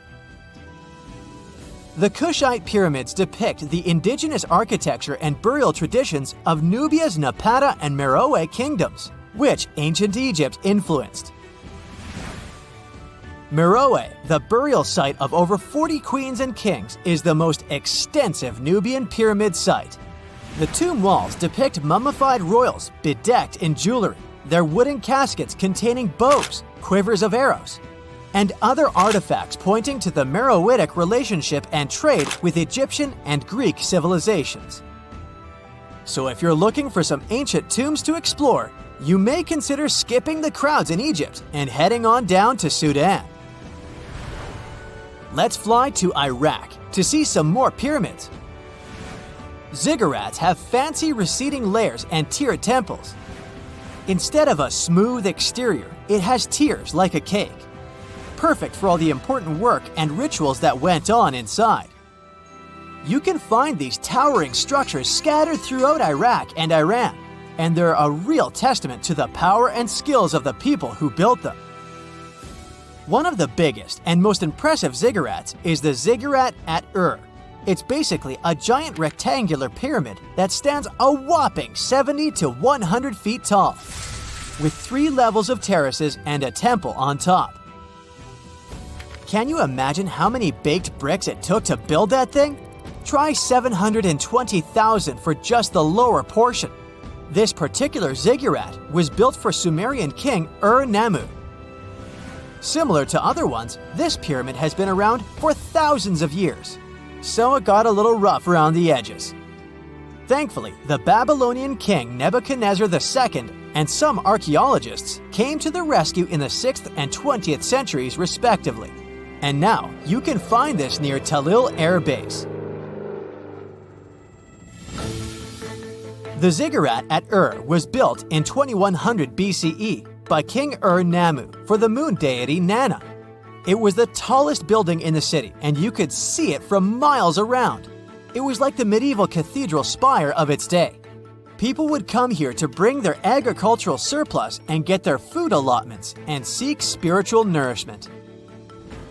Sadly, the Nana temple at the top of the ziggurat didn't survive, but we do have some blue glazed bricks that may have been part of its decoration.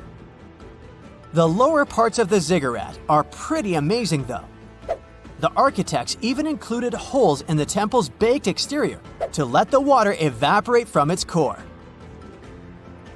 Since we explored some of the pyramids on our planet, let's take a broader perspective. They can be found in many parts of the world. Egypt has over 100 pyramids, double that number in Sudan, and dozens of others are scattered in the Middle East and China. The Americas have the most pyramids in total, with more pyramids than the rest of the world combined.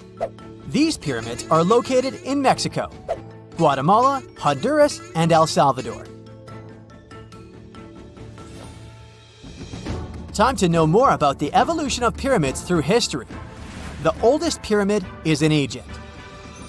This pyramid was a step pyramid, which was created by placing one layer of stone on top of another. The pharaoh Sneferu is credited with creating the pyramid shape we recognize today. During his 45-year reign, he built 3 pyramids. His first 2 attempts failed, but he finally got it right with the Red Pyramid, which is considered the first true pyramid. It was Sneferu's son, Khufu, who built the Great Pyramid of Giza, which was the tallest human-made structure on Earth for almost 4,000 years. Latin American pyramids are similar to early Egyptian step pyramids, but they were built independently with no knowledge of each other. The pyramids in Sudan were built around 700 BCE and are tall but much narrower than those in Egypt. How in the world did all these civilizations build these things without even texting each other? After all, the Aztecs, Mayans, and ancient Egyptians were about as different as possible. But despite their cultural differences, they all seem to agree on one thing. Pyramids were pretty cool.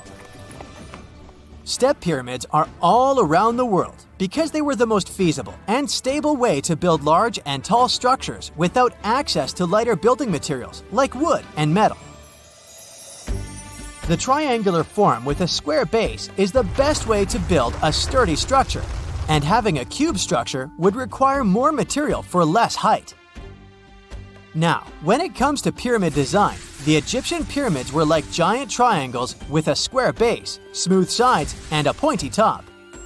On the other hand, the Aztecs and Mayans went for a tiered cake look, with steps leading up to a flat platform on top. So, while all these pyramids share the same basic shape, they have their own unique flair. Each group built its pyramids using different materials, techniques, and slope angles. So while they may have been inspired by each other's work occasionally, they were just doing their own thing.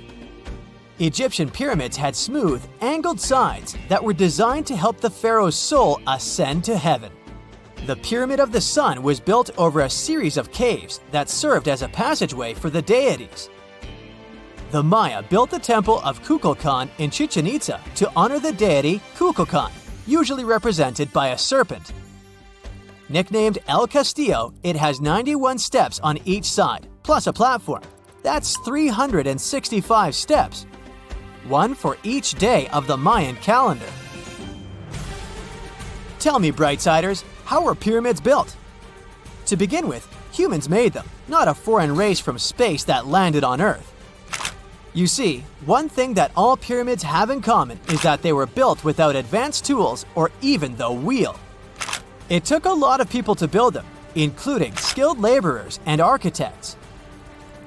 For example, it's estimated that 20,000 people built the Great Pyramid of Giza, and it's believed that most of them were skilled laborers. Building pyramids was a massive undertaking that required years of planning and effort.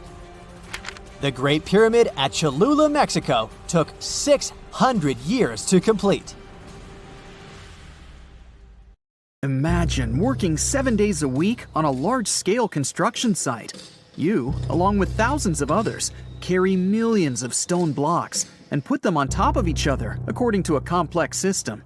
You work without modern construction equipment.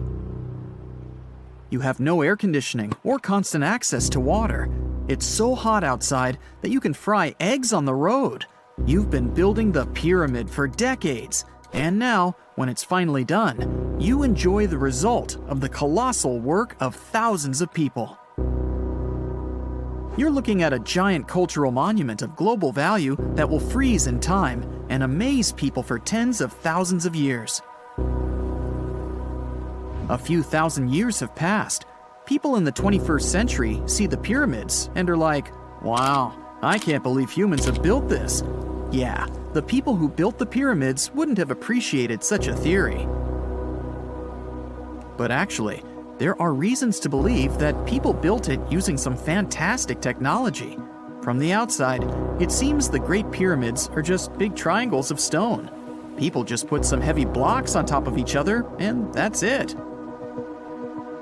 In fact, the design seems too perfect to be true. The pyramid consists of more than 2 million blocks.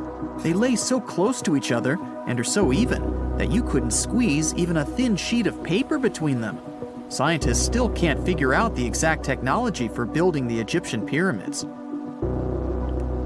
One of the biggest and most famous is the Great Pyramid of Giza. This huge construction, well known all over the world, has one big secret. There should be a capstone on top of the pyramid. It's a triangular-shaped stone block, a small pyramid on top of a huge one. It's also called a pyramidion. The builders of ancient Egypt made it out of granite and limestone and covered it with gold. No records or old drawings prove that there was a pyramidion at the top of the Great Pyramid of Giza. But there's another ancient Egyptian structure with such a triangle, the Red Pyramid.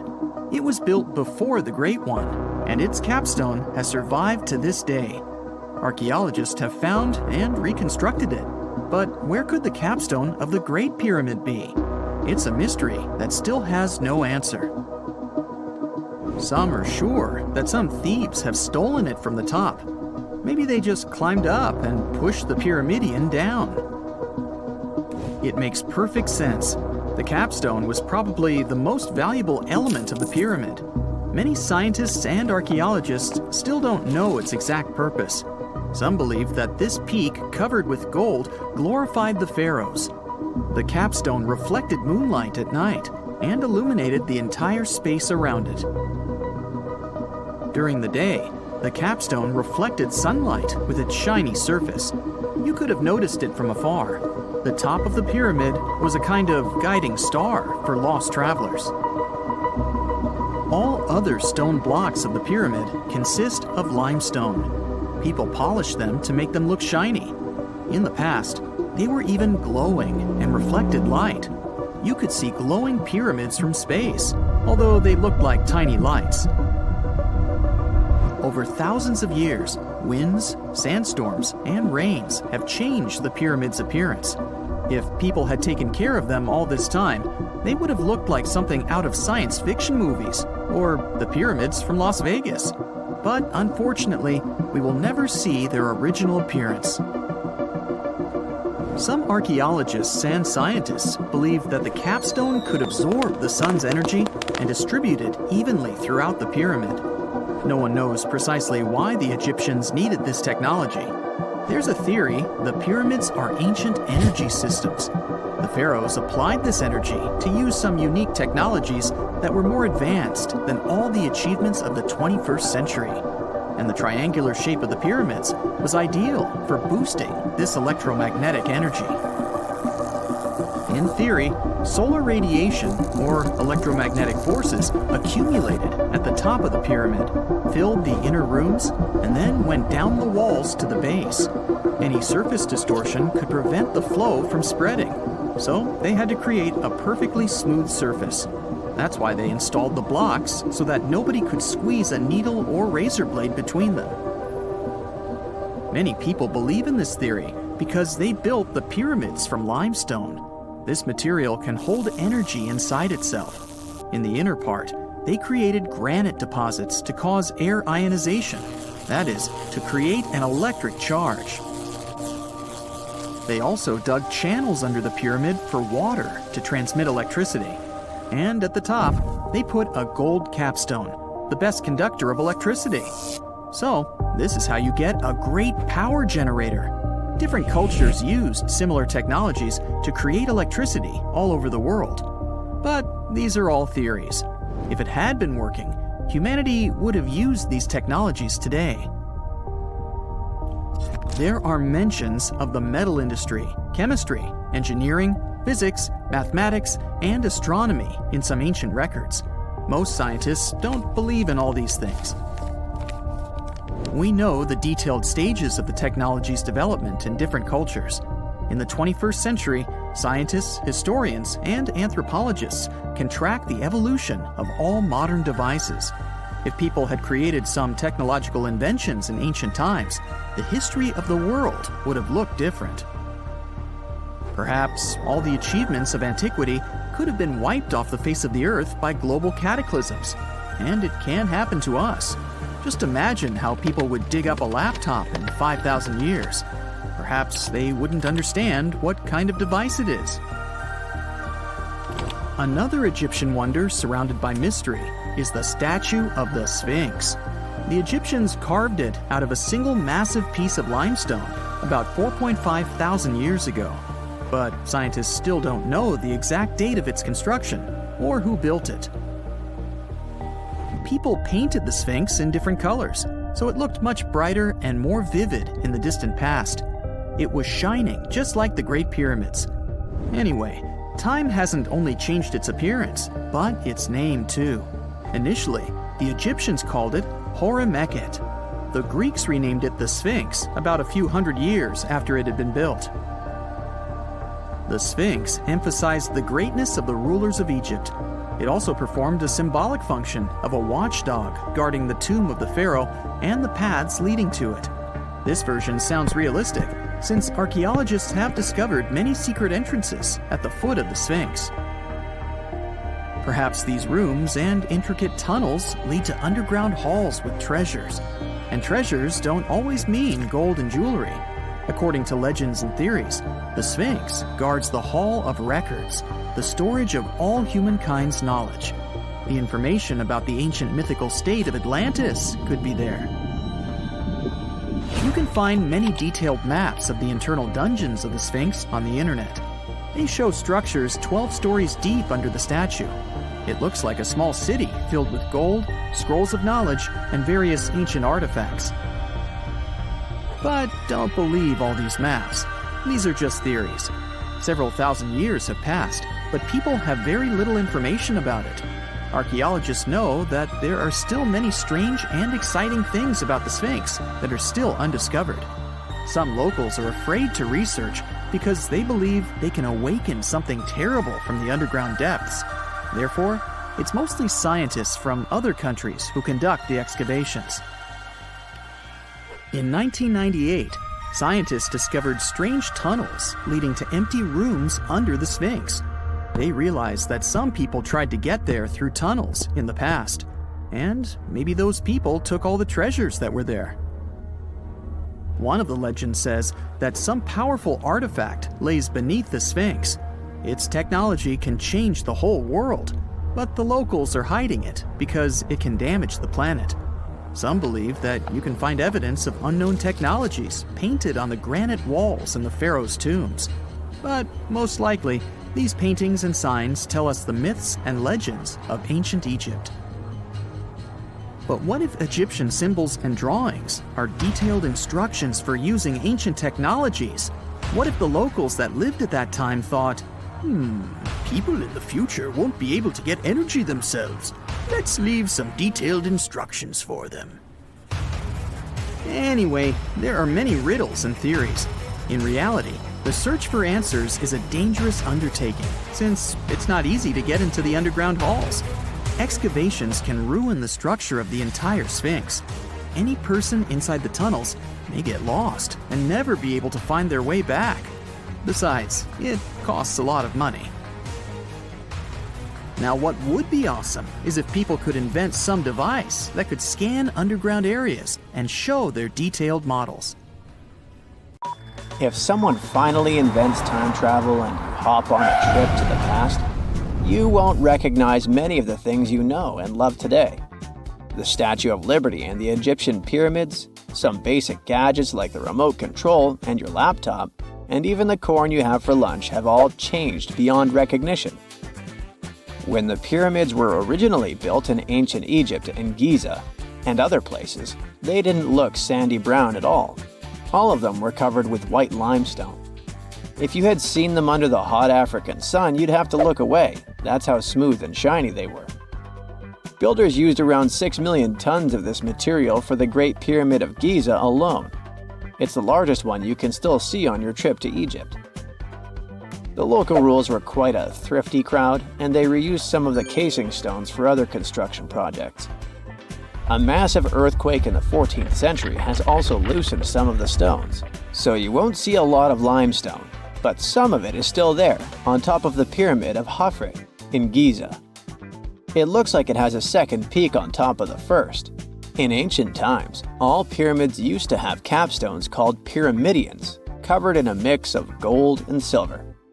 Most of them have been lost over the centuries, but you can still see a few of them at museums. They show images of Egyptian deities. The pyramids were probably modeled after a sacred pointed stone, the benben. It represented the rays of the sun. Now, lifting heavy rocks wasn't so simple without the tech we have today. I guess you'll agree with me if you helped your friends move at least once, and they made you carry the couch. But those smart Egyptians of the past thought of that and chose the pyramid shape. It lets the weight distribute evenly throughout the whole thing. The Statue of Liberty has also had a major makeover since it was first unveiled in 1886. Believe it or not, it used to be a shiny brown color, just like a penny. 20 years later, it changed its color to green. It wasn't a fashion statement, but a chemical reaction. The statue is covered with hundreds of thin copper sheets. When copper reacts with air, it naturally forms a protective layer called verdigris. This layer protects what's under it from corrosion, and that's why statues and other things made of copper, brass, and bronze can last so long. When Lady Liberty first turned green, people in authority decided it would be a good idea to paint it all over. It was way before social media, so you couldn't just drop an angry comment under the post describing the idea. But they wrote about it in the local newspapers, and the public didn't love the idea. Then the Times interviewed a copper and bronze manufacturer, and he confirmed they shouldn't repaint it, because removing the protective layer would mean destroying the statue. Over the years, people have suggested painting Lady Liberty several times, but no one has ever done it. I don't know about you, but I can't imagine that lady in any other color, so I guess it's for the better. You love bananas as much as I do? Next time you enjoy a juicy soft one, remember you gotta thank selective breeding for that texture. The original wild bananas had many large, hard seeds and not so much delicious pulp. And hey, who doesn't like a sugary watermelon? It has a history of over 5,000 years, and it used to have bitter, yellowish white flesh and was really tricky to open. Selective breeding saved the day again, and watermelons got way sweeter. Japanese scientists went further and invented the seedless version.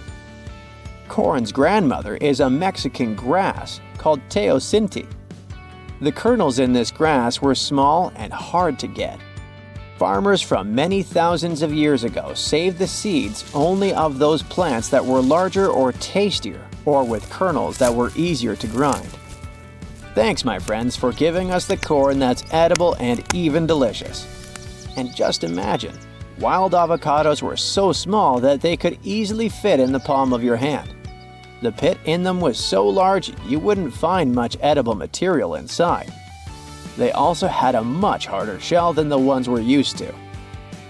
You probably wouldn't get a lot of work done without your beloved computer today, but I can't tell you exactly whom to thank for this invention. The ABC from 1942 is one of the contendants for the title of the first computer. It's short for the Atanasoff Berry computer, named after its inventors at Iowa State University. The ABC weighed over 700 pounds. Yep, yours must be way lighter than that.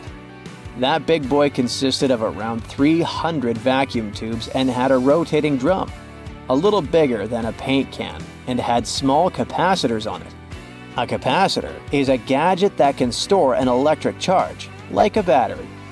The ABC could solve problems with up to 29 different variables to help scientists save some time.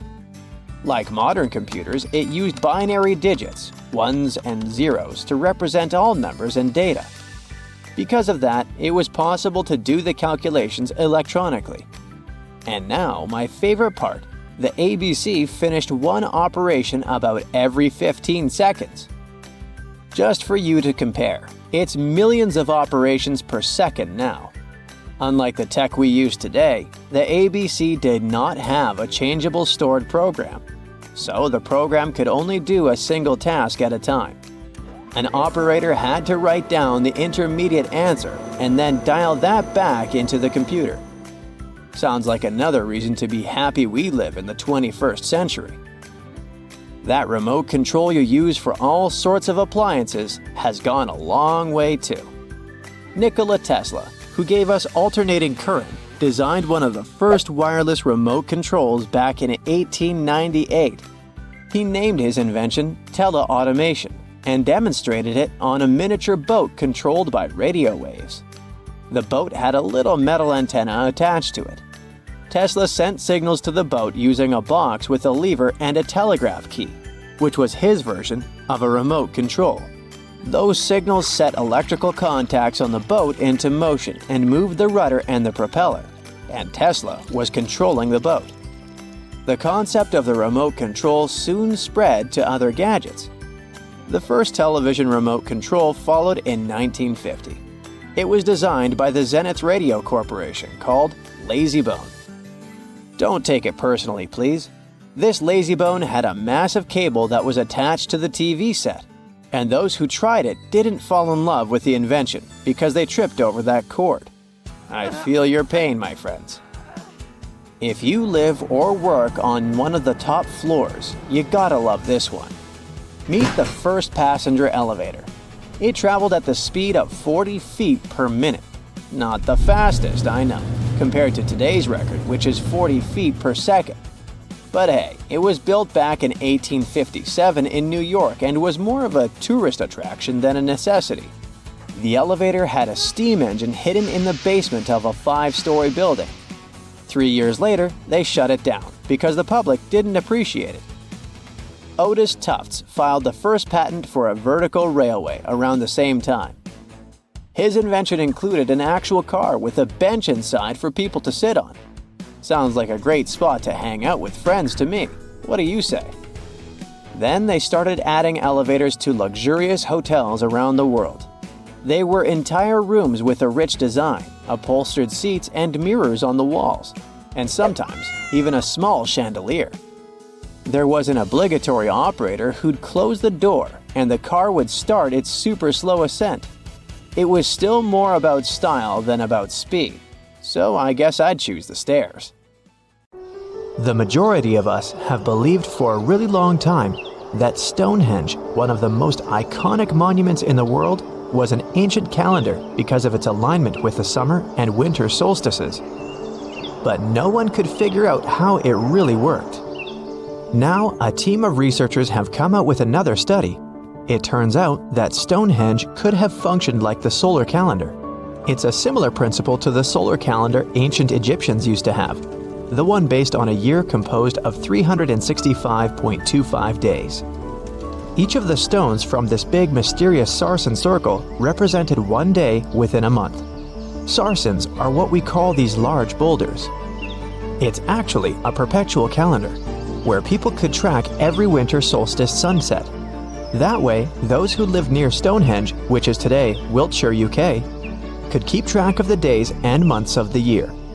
We all now understand this mysterious calendar system because of this interesting discovery in 2020.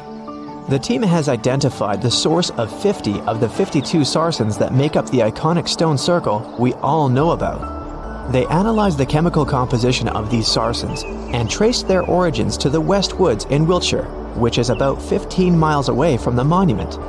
Not only did these 50 sarsens come from the same source, but they were also placed in their current position at approximately the same time. They make the outer circle of Stonehenge, together with a horseshoe-shaped inner ring. Near the center of the monument, there are smaller rocks, known as bluestones. The team traced the origins of the bluestones all the way to Wales.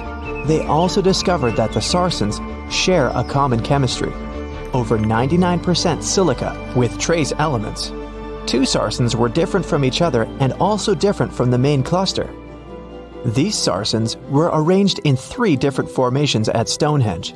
30 of them formed this huge stone circle that dominates the monument. 4 station stones ended up in a rectangular formation outside the circle, while the rest, located inside the stone circle, were constructed into 5 trilithons. A trilithon is when you have 2 vertical stones with a horizontal lintel at the top.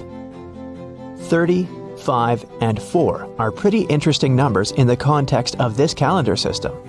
The 30 uprights that are spread around the main sarsen ring could represent days of the month. If you multiply that by 12, you get 360. Add on 5 more, those from the central trilithons, and the result is 365. And to really adjust the calendar to match a solar year, you need to add 1 extra leap day for every 4 years, right? The team believes the ancient people used the 4 station stones to keep track of this part. So, in this system, they paired the summer and winter solstice every year with the same pair of stones. Ancient people started building Stonehenge about 5,000 years ago, and it took more than 1,000 years to finish the work. But the Stonehenge you see today is not the complete, original version from the beginning. People have broken and taken away many of its old bluestones and sarsens. The entire structure also changed over time since there were generations and generations, 180 of them to be precise, that passed since the beginning of Stonehenge, who would participate in the building and rebuilding of it. People created Stonehenge in 4 stages. They first built a circular enclosure that stretched over 330 feet, 100 meters, in diameter and went around 56 pits. A high bank flanks the ditch of the enclosure, while there's a low bank on the outside. Some theories even say that this part was some form of a communal cemetery. Later, in the second stage, builders added a horseshoe of sarsen trilithons. In the third stage, they constructed a ceremonial avenue that was nearly 2 miles long. It possibly traced the path of the bluestones. People moved from the Aubrey holes to the Q&R holes, a double arc that these bluestones have been arranged into. At this stage, builders also reorganized the entrance stones and recut the main enclosure ditch. During the fourth stage, the stones were broken and builders etched carvings into the sarsens. Later, the bluestones ended up being modified again. Builders didn't leave any written records about how they managed to drag these heavy stones to the site and get them to stand so perfectly upright. But there are theories that say their techniques were more closely associated with woodwork than masonry. They made mortise holes and protruding tenons because they wanted to slot these stones together, and they used tongue and groove joints to do that. When they dug the hole for the stones, they placed timber poles at the back of the holes that were used as brace support. Then, they moved the stone into a position and hauled it upward with ropes. They packed rubble into the hole to make sure the stone stayed in place. A pre-industrial farming society put this fascinating monument together using only tools made of stone and bone. Not even the wheel had been invented yet. This unusual formation is also known as ringing rocks. The stones you can see at Stonehenge have some pretty odd acoustic properties. When you strike them, they produce a loud clanging sound. That could be one of the reasons why people bothered to transport them over such a long distance in the first place. In some ancient cultures, people believed that these rocks contained healing powers. It's a really popular location that attracts over 1 million visitors a year. When it first opened to the public, visitors were allowed to walk among the stones. They could even climb on them, as there weren't any restrictions. Until the 19th century, visitors would regularly chip off pieces of the rock to take them home as souvenirs. They would also engrave their initials into the stones. They camped within the circle and dug fire pits, not realizing that the digging pits could seriously undermine the stability of the entire monument. Over time, visitors have encountered more and more restrictions until the monument was finally roped off in 1997 because of the serious erosion of the stones. That means if you want to visit, you can only view it from a distance unless you want to pay extra for the stone circle experience, which can be arranged outside of normal visiting hours. Stonehenge originally had 2 entrances that led into the enclosure. There was a wide one to the northeast and one that was a bit smaller and located on the southern side. If you look at it today, you can see there are many more gaps. This is mostly because of tracks made later that once crossed the monument. The ground within Stonehenge has been severely disturbed, and it wasn't just about random visitors digging fire pits. There was a group of people who dug a large deep hole within the stone circle in the 17th century because they were looking for treasure.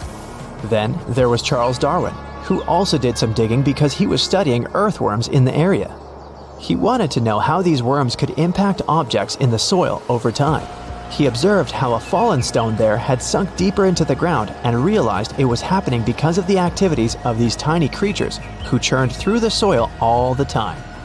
In 1963, there was a theory that Stonehenge had been built as some sort of computer that predicts solar and lunar eclipses. Later, some proposed it was actually constructed as a monument to ancestors that had passed away. This theory says the permanence of its stones represented the eternal afterlife. The average sarsen you can find there weighs 25 tons, while the biggest one weighs around 30 tons. If you want to get an idea of how massive these stones really are, you can go behind the visitor center in the outdoor gallery to check out a replica sarsen stone. It's a true copy of a freestanding upright from one of the trilithons that are located in the inner horseshoe of the monument. There are 5 Neolithic houses at Stonehenge based on real archaeological evidence of houses found in that area. Each of them had stake-built walls and a chalk floor. Some even had furniture. There was also a lot of trash discovered, which means people in this area used to like celebrations and feasting. Research has shown that people lived in these houses for 50 to 100 years, around 4,500 years BCE, which was the time when the builders brought the sarsen stones to Stonehenge. During the time they were building Stonehenge, generations of people went through major changes themselves, from the Stone Age to the early Bronze Age. They were no longer as static and isolated. They started to travel and trade more, which means they communicated way more than their ancestors, even internationally. This is how they could have spread the word about Stonehenge, and it's also when the whole mystery and fascination with the monument began. The story goes that 2 Mayan twin boys loved to play ball. Sure, they were really good at it, but they also made a lot of noise when playing. The lords of the underworld soon became bothered by the sound and summoned the 2 boys to the underworld, a place the Mayans called Xibalba. As soon as the boys reached their gloomy destination, the lords of the underworld began putting them through a series of tests. Soon enough, the inexperienced twin boys failed the tests and lost their lives. But this was not in vain. This sad event resulted in the appearance of a beautiful fruit tree. Soon enough, a young woman saw a beautiful fruit on this tree and reached up to pick it. Legend has it that soon after that, she gave birth to another set of twin boys named Hunahpu and Gobekli. Just like their ancestors, these twins were great ball players, but they were equally as loud, and the lords of the underworld became annoyed again. They decided to ask this pair of twins to come to play a game in the underworld, hoping to get rid of them too. When the twins arrived, the Lord sent them through a number of frightening places. The first one was the House of Gloom, which was very dark. They then passed through the House of Knives, where they had to avoid getting injured. The twins then built a fire in the House of Cold, so that they didn't freeze, and ran through the House of Jaguars, where they tricked the animals into not eating them. Finally, they entered the House of Bats, where they seemed to have lost their luck. One of the bats managed to run off with Hunahpu's head. The lords then challenged the twins to play ball with them, but the boys were clearly at a disadvantage. Gobekli placed a turtle on Hunahpu's shoulders to make up for his lost head, and they began playing. As the lords became distracted by an animal near the court, Gobekli stole his brother's head and placed it back in its place. Much to the annoyance of the lords, the twins were now able to tie the game. Hunahpu and Gobekli continued to perform a series of tricks for the lords of the underworld. One of them involved Gobekli injuring Hunahpu and then bringing him back to life. The lords were so impressed by the twins' performance that they asked them to do the same trick on them. Of course, the twins agreed, but after performing their trick on some of the lords, they refused to revive them. Seeing what had happened, the lords of the underworld admitted defeat and begged for their lives, promising not to intervene in the lives of people ever again. Hunahpu and Gobekli were happy to have avenged their ancestors and gained the respect of the lords. Legend has it that the lords of heaven were so impressed by the twins that they took them to live in the sky by turning them into the moon and the sun. The Maya civilization was one of the most dominant indigenous societies in history, and their folklore and traditions are still discovered and studied today. They used to live in a territory called Mesoamerica. It was made up of modern-day Mexico and parts of Central America like Guatemala, Belize, Honduras, Yucatan Peninsula, and El Salvador. They lived from 1800 to 900 BCE and up to 900 to 1500 CE. Apart from their impressive legends, the Maya were very skilled inventors. They're known for their calendars, writing systems, farming methods, and sports. Their writing, for example, was found preserved on buildings and stone monuments, as well as in rare books and pottery. It's a system made out of more than 800 hieroglyphics in various combinations. Each of those signs was said to represent a syllable. Their writing system was deciphered by accident by Tatiana Proskoryakov, an American woman who initially studied to be an architect. Since she didn't find a job in her field, she eventually became a Mayanist in her own right, despite not being academically trained. She was the first to notice that the Mayan upended frog glyph meant birth, and that their toothache glyph meant the date when the king ascended to the throne. It made it easier for scientists to pinpoint birthdays, as well as the names of the rulers of a specific Mayan dynasty. They also invented the concept of zero, which is seen as one of the greatest innovations in mathematics, physics, and human history altogether. Sure, even back then, people understood the idea of having nothing, but the concept of zero as a number is a relatively new invention. A fun fact about Mayans is that they really liked hats. The bigger your hat was, the more important you looked. Not only was it a sort of fashion statement, but it also made them look taller, which was a big deal for their aesthetic. The Mayans also came up with one of the most intricate and complex calendars in human history. It was the first to use zero as a placeholder. Their calendar ended on December 21st, 2012, which led some people to believe that it translated to the end of the world. Obviously, that was not the case. It just so happened that the date coincided with the end of a Mayan cycle of years. But you know, as advanced in science and astronomy as they were, they did make some mistakes. One of them was their belief that the world was flat. Their theory was that the four corners of the world were watched by the Brother Lords, who kept the sky from falling over their lands. Hats off for their menus, though, as they were well-known chocolate eaters. They turned eating chocolate into a form of art.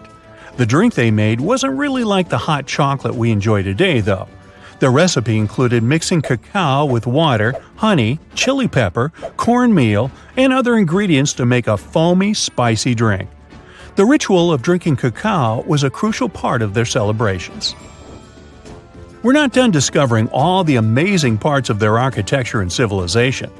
It was only a few years ago that a Maya pyramid was found at Tonina, in the Mexican state of Chiapas. It was estimated to be more than 1,000 years old. The reason why it escaped archaeologists for so long was that it lay hidden under what was believed to be a natural hill. The ruins of two Mayan cities have been recently discovered in the Mexican state of Campeche. Why didn't we find them until now? Well, they were concealed by really thick vegetation, which made it difficult for archaeologists to reach them. The Mayans didn't just disappear. Their descendants are still around today, many of them choosing to live in their ancestral homelands. You can find them in Guatemala, for example, where the Maya people make up the majority of the population. Overall, the Maya ethnic group contains people that speak different Mayan languages, such as Yucatec, Quiche, Quechua, or Mopan. They had no idea what a spa day was, but the Mayans really enjoyed a nice sweat once in a while. Sweat lodges were discovered around ancient Mayan sites. They were built out of stone or adobe. These rooms were an essential part of their cleansing and healthcare rituals. One of the earliest sweat lodges was found in Quello in northern Belize and appeared to date back 3,000 years. One of the most important parts of the Mayan culture was a ball game which they named pits. It had both political and spiritual significance.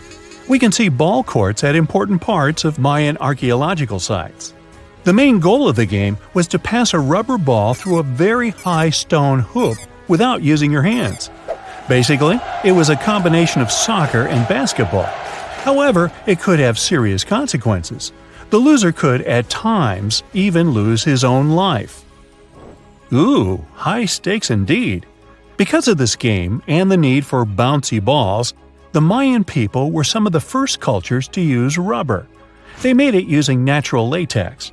There were different kinds of rubber depending on what natural substances the latex was mixed with. And that, my friend, is the way the ball bounces. Sorry, but you know me, I just couldn't resist. Hey there, curious history buffs. Have you heard the legend of the ancient race of giants of Nevada? Yes, I'm talking about actual giants that allegedly lived thousands of years ago. Now I know what you're thinking. Giants, really? Well, archaeological finds add fuel to this debate too. And here's where it gets interesting. Lovelock Cave was indeed used as a burial site, and some of the remains found there are much larger than average human bones. The cave is by the Humboldt Sink in western Nevada. It was once part of an enormous lake, which eventually dried up, leaving a number of smaller ones, including the Humboldt Sink. The cave became the home of the Site-Ka tribe. According to the legend, these red-haired giants were so big that they had to be buried in the cave itself. Indeed, later on, archaeologists discovered 8 to 10 foot tall skeletons. This legend started to unfold when a mining engineer named John T. Reed talked to the locals in 1886. Once Reed saw the cave, he knew he was onto something.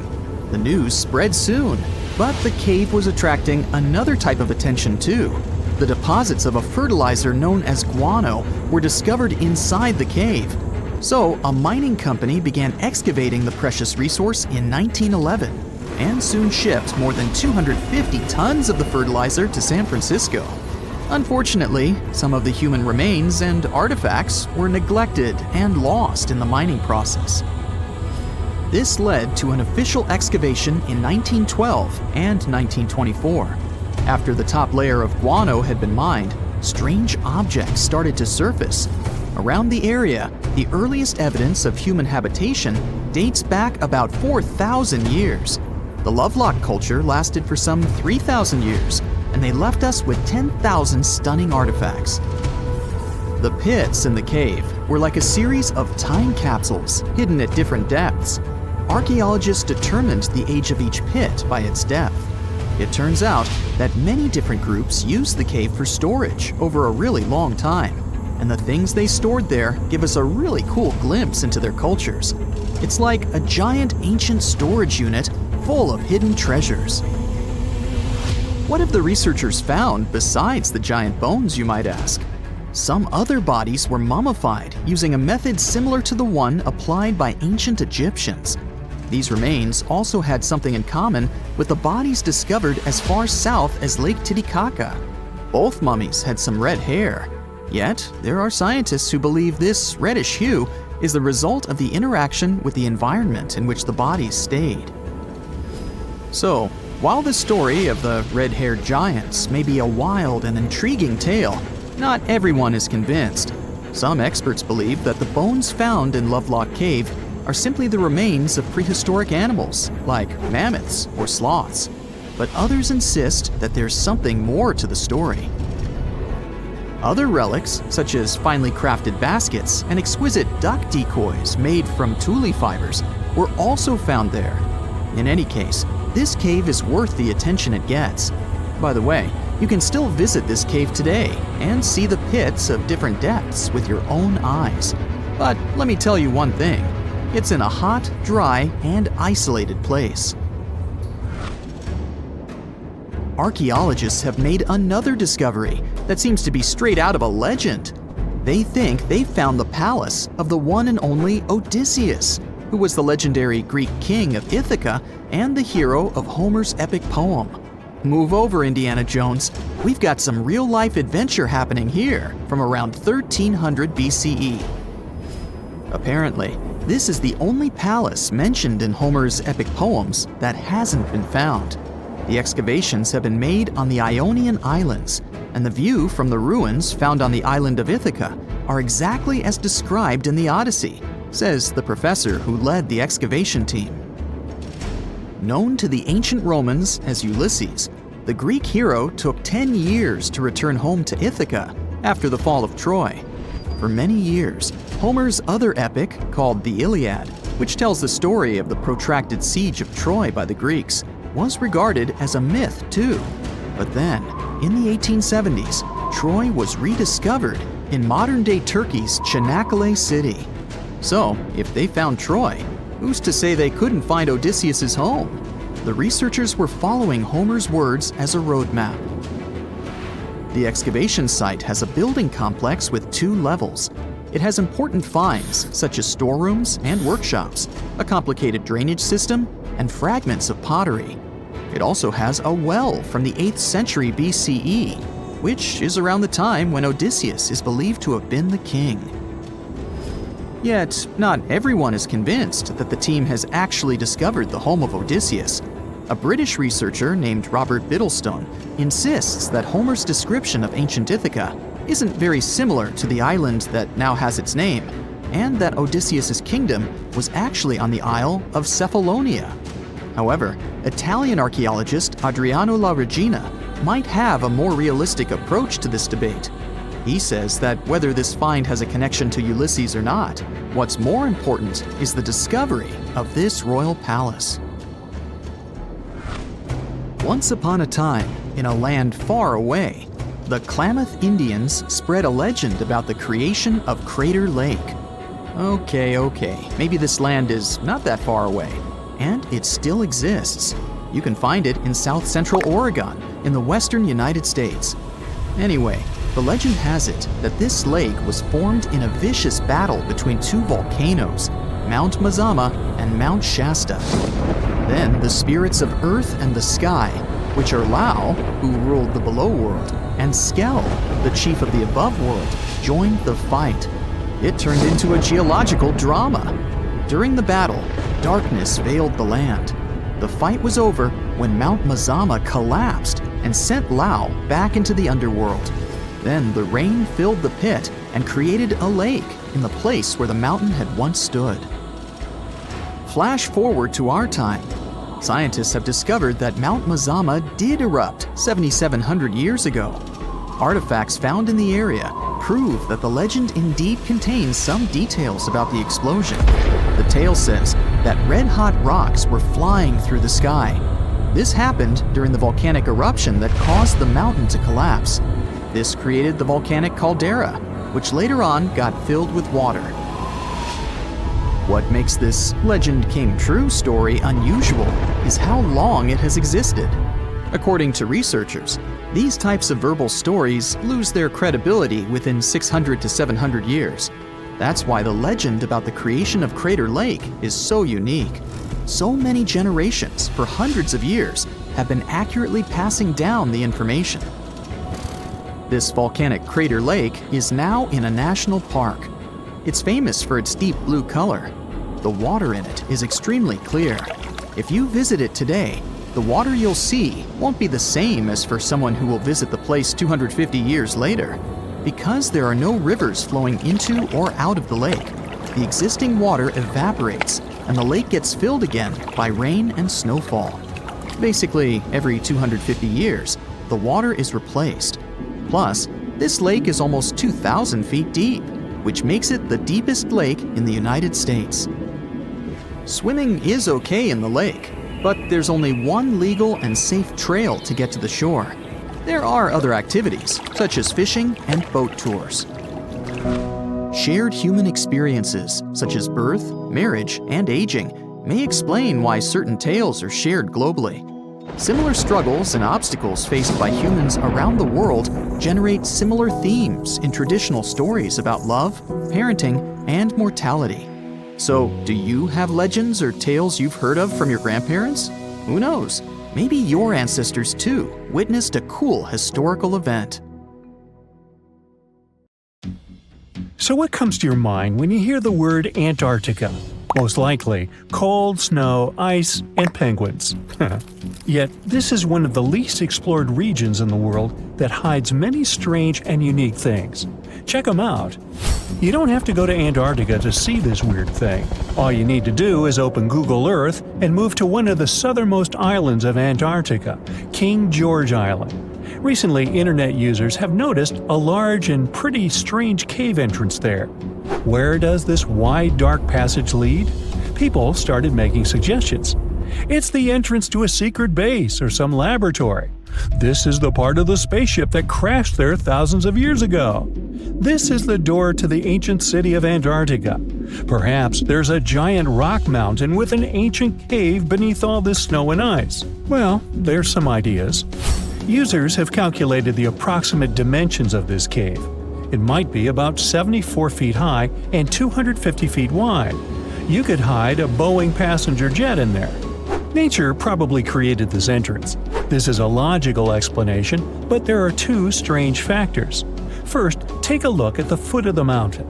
It seems that there are steps there. They're dark in color, as if they're made of stone. And if you look closely, you can notice something similar to human footprints. Has anyone entered this cave? Or maybe someone is still living there now. The second oddity is the disappearance of the mysterious finding. For the first time, people noticed it in a Google Maps snap in 2007. Then the entrance disappeared. Then it reappeared a few years later. After that, it vanished. And in 2022, people saw it again. Perhaps old snow melts, a new layer falls, and then the wind blows it away and the cycle repeats.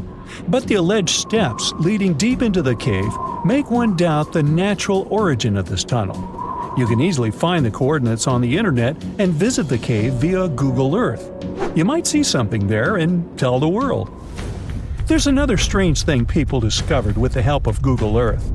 In 2020, one user found a strange object that looked like a giant ship 100 miles off the coast of Antarctica. It was covered with ice and snow and lying on its side. It looked like a cruise ship. You could notice the windows, the deck, and the bridge. But not all people agreed with this. Some claimed it was a spaceship.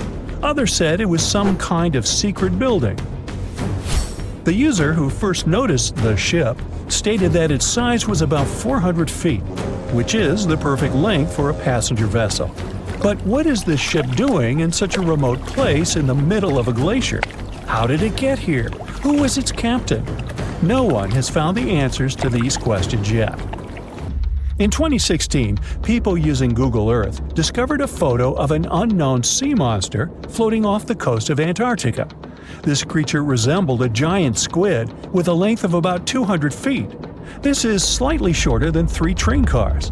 Just imagine this kraken swimming in Antarctica's dark, icy waters and dragging to the bottom everything it meets on its way. Maybe it's the great and terrible Chulu, or one of its offspring.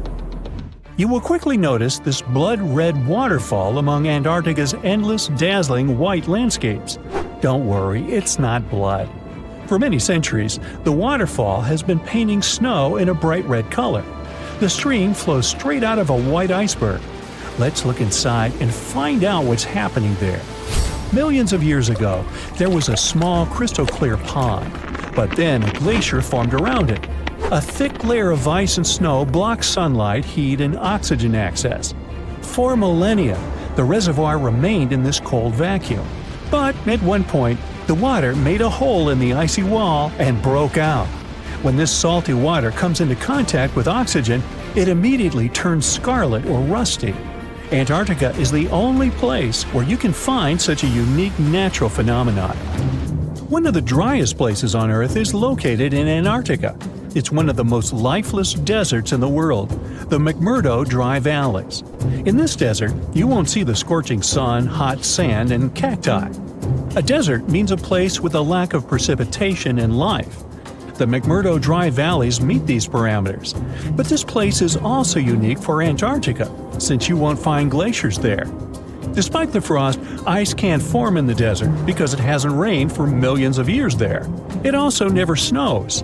A strong wind coming from the mountains reaches speeds up to 200 miles per hour. It would be difficult for you to stay on your feet there.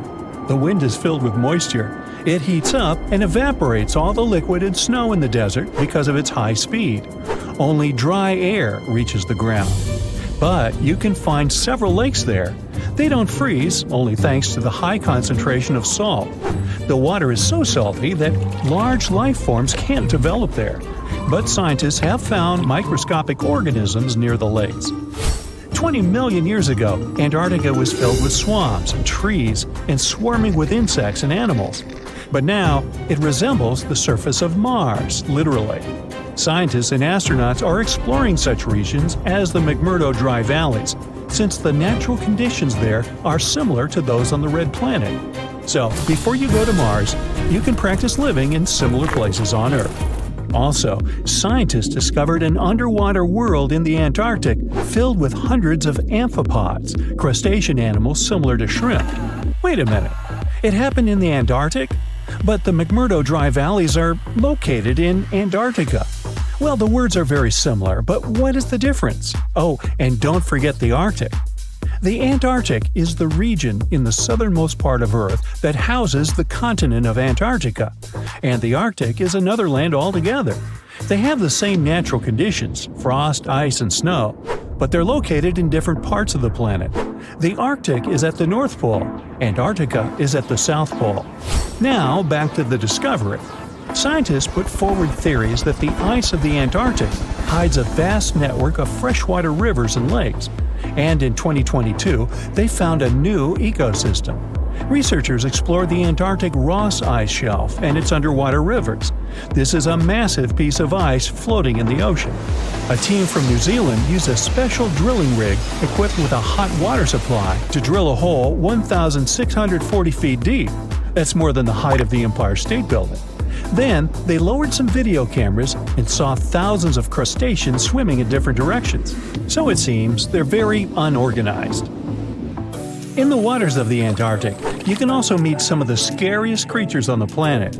These are sea spiders. They got this name because they resemble land spiders, but they're actually a species of marine arthropods. And unlike land spiders, those in the ocean are much larger. They look like 8 strong legs without a body. One such spider can be a dinner plate in width. Some of them have no eyes and have proboscises instead of jaws. Sea spiders are poorly studied because they live in deep, cold waters. Antarctica hides many little-known animals. There are long tunnels in its glaciers leading to scary darkness. On this cold continent, people have found the remains of giant dinosaurs and other ancient creatures, such as the ancestors of modern ducks. Many underground rivers and lakes hide unexplored wildlife. Even the ice here can be weird. Take a look at these striped icebergs. They have blue, black, green, and turquoise shapes. The color depends on the conditions of the water during freezing.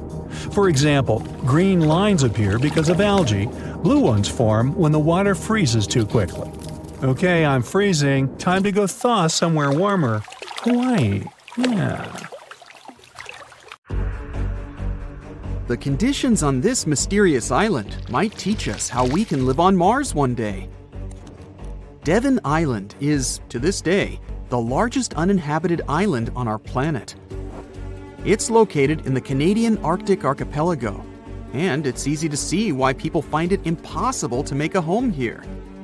The soil stays frozen throughout the seasons. The eastern part of the island is covered by a thick ice cap all year round.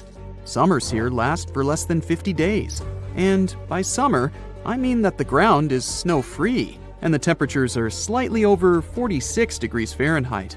Since almost no plants are growing here, there are no animals that could have adapted to these conditions. That's why scientists compare this island to what it would be like to live on Mars. In 2001, a project started here on Devon Island looking to discover how people might live and work on other planets, particularly on Mars. It's called the Houghton Mars Project and offered NASA scientists some unique studying opportunities. There are few options here in terms of logistics and transportation, and communicating with people living outside the island is also a bit more difficult. Specialists believe that if we can find solutions to live here, we might be able to do it on Mars too. Think of it as a home-based outer space boot camp. The Pitcairn Islands can be found in the middle of the Pacific Ocean. If you're a fan of adventures and remote places, this is the place to be. But you'll need to buckle up for quite the ride, since no plane has ever reached this place. The only way to reach the Pitcairn Islands is to take a 32-hour yacht ride. No wonder only 50 people are known to live here. Its history is really interesting too. A group of people settled here in the 18th century after a failed marine mission. To this day, all the residents of the island are descending from that initial group.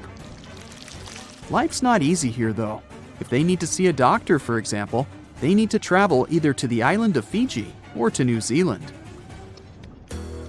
Now let's head over to Mexico, where recent technology has allowed scientists to explore some fascinating cenotes, which were previously unknown.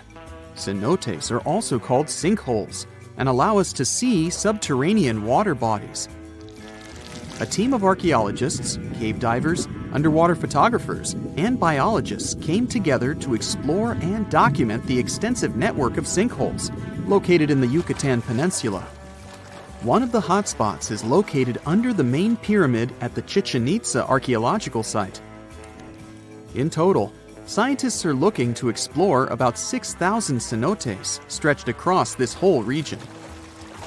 The whole project is important not only because of the geological discoveries, but also because of its connection to the Mayan people and their culture. These recent discoveries revealed that for the Mayans, these cenotes weren't simple water sources. They dictated the way they built their constructions and had a huge impact on their spiritual lives too. The tallest mountain in the world is Mount Everest, sure, but it's been explored by scientists and tourists alike and doesn't hold many secrets. The mysterious Ganghar Puensum, on the other hand, is the tallest unclimbed mountain on our planet. The reason behind this unusual situation is not because of its remoteness or harsh conditions, rather because it's against local legislation to climb it. It's located in the South Asian territory of Bhutan, and the name of the mountain translates to the White Peak of the Three Spiritual Brothers. Local tradition dictates that mountain peaks shouldn't be available to humans and need to be left to the higher spirits. Mountains in this region can only be climbed up to 3.7 miles, but Ganghar Puensum tops 4.7 miles. For this reason, there's no official record of any human reaching the peak. Almost all of the previous expeditions have been inexplicably stopped at the midpoint. The next unusual spot should be on any travel enthusiast's bucket list, the island of Madagascar. For starters, it's estimated that about 90% of the species of plants and animals that are found here can't be seen anywhere in the world. But there's one small portion of the island that has baffled both tourists and scientists, the Stone Forest. It belongs to the Tsingy de Bemaraha National Park and features some unique limestone formations. They look like thousands of spiky towers that stretch hundreds of feet into the air. The distance between these formations can be anywhere from a few inches to the length of a city street. As beautiful as it is, it's really hard to get here. It'll take you a few days to get there from the nearest city. Once you get to the park, it becomes really difficult to explore too. It can take a whole day to go across as little as half a mile. The word Tsingys itself translates to where one cannot walk barefoot. To visit the remotest village in the whole world, you'll need to prepare yourself for quite the journey. From the United States, for example, the easiest route involves a 15-hour flight to Cape Town, South Africa, followed by a 6-day boat ride to reach Tristan da Cunha. Or you could take a month-long cruise through the South Atlantic Ocean, whatever works better. Planning in advance is a must, since only 9 boat visits are made to the island yearly. It's just 7 miles long and right in the middle of the South Atlantic Ocean, stretching a mere 37.8 square miles. There are slightly over 200 residents, and they all farm for a living. They do have internet service, but it's really slow. The people living here speak a dialect of English that is used by the fewest number of people in the world. The town of Coober Pedy in Australia is partially underground. It all began back in 1915, when opal deposits were found in the area. To this day, the town is still the biggest opal mine in the world. People living here figured out that it would be more comfortable for them to stick to the underground, as temperatures above ground can reach 125 degrees Fahrenheit. So, the establishment now has underground stores and galleries. Coober Pedy is also home to the world's first 4-star underground hotel. North Sentinel Island, located near India, is another pretty remote place. Not because of the time it takes to get there or the climate, but because it's home to the world's most mysterious tribe. The population living here is estimated to be between 50 to 400 people and isn't known to have any contact with the outer world. This is mostly because locals don't really enjoy visitors and tend to scare them away, even harming tourists. So, to protect them and their obvious wishes, the island is monitored by the local Indian authorities. It's believed the tribe's people don't have any immunity from modern diseases, so being in contact with foreign people might actually be fatal for the locals. On these French islands, there are no native inhabitants.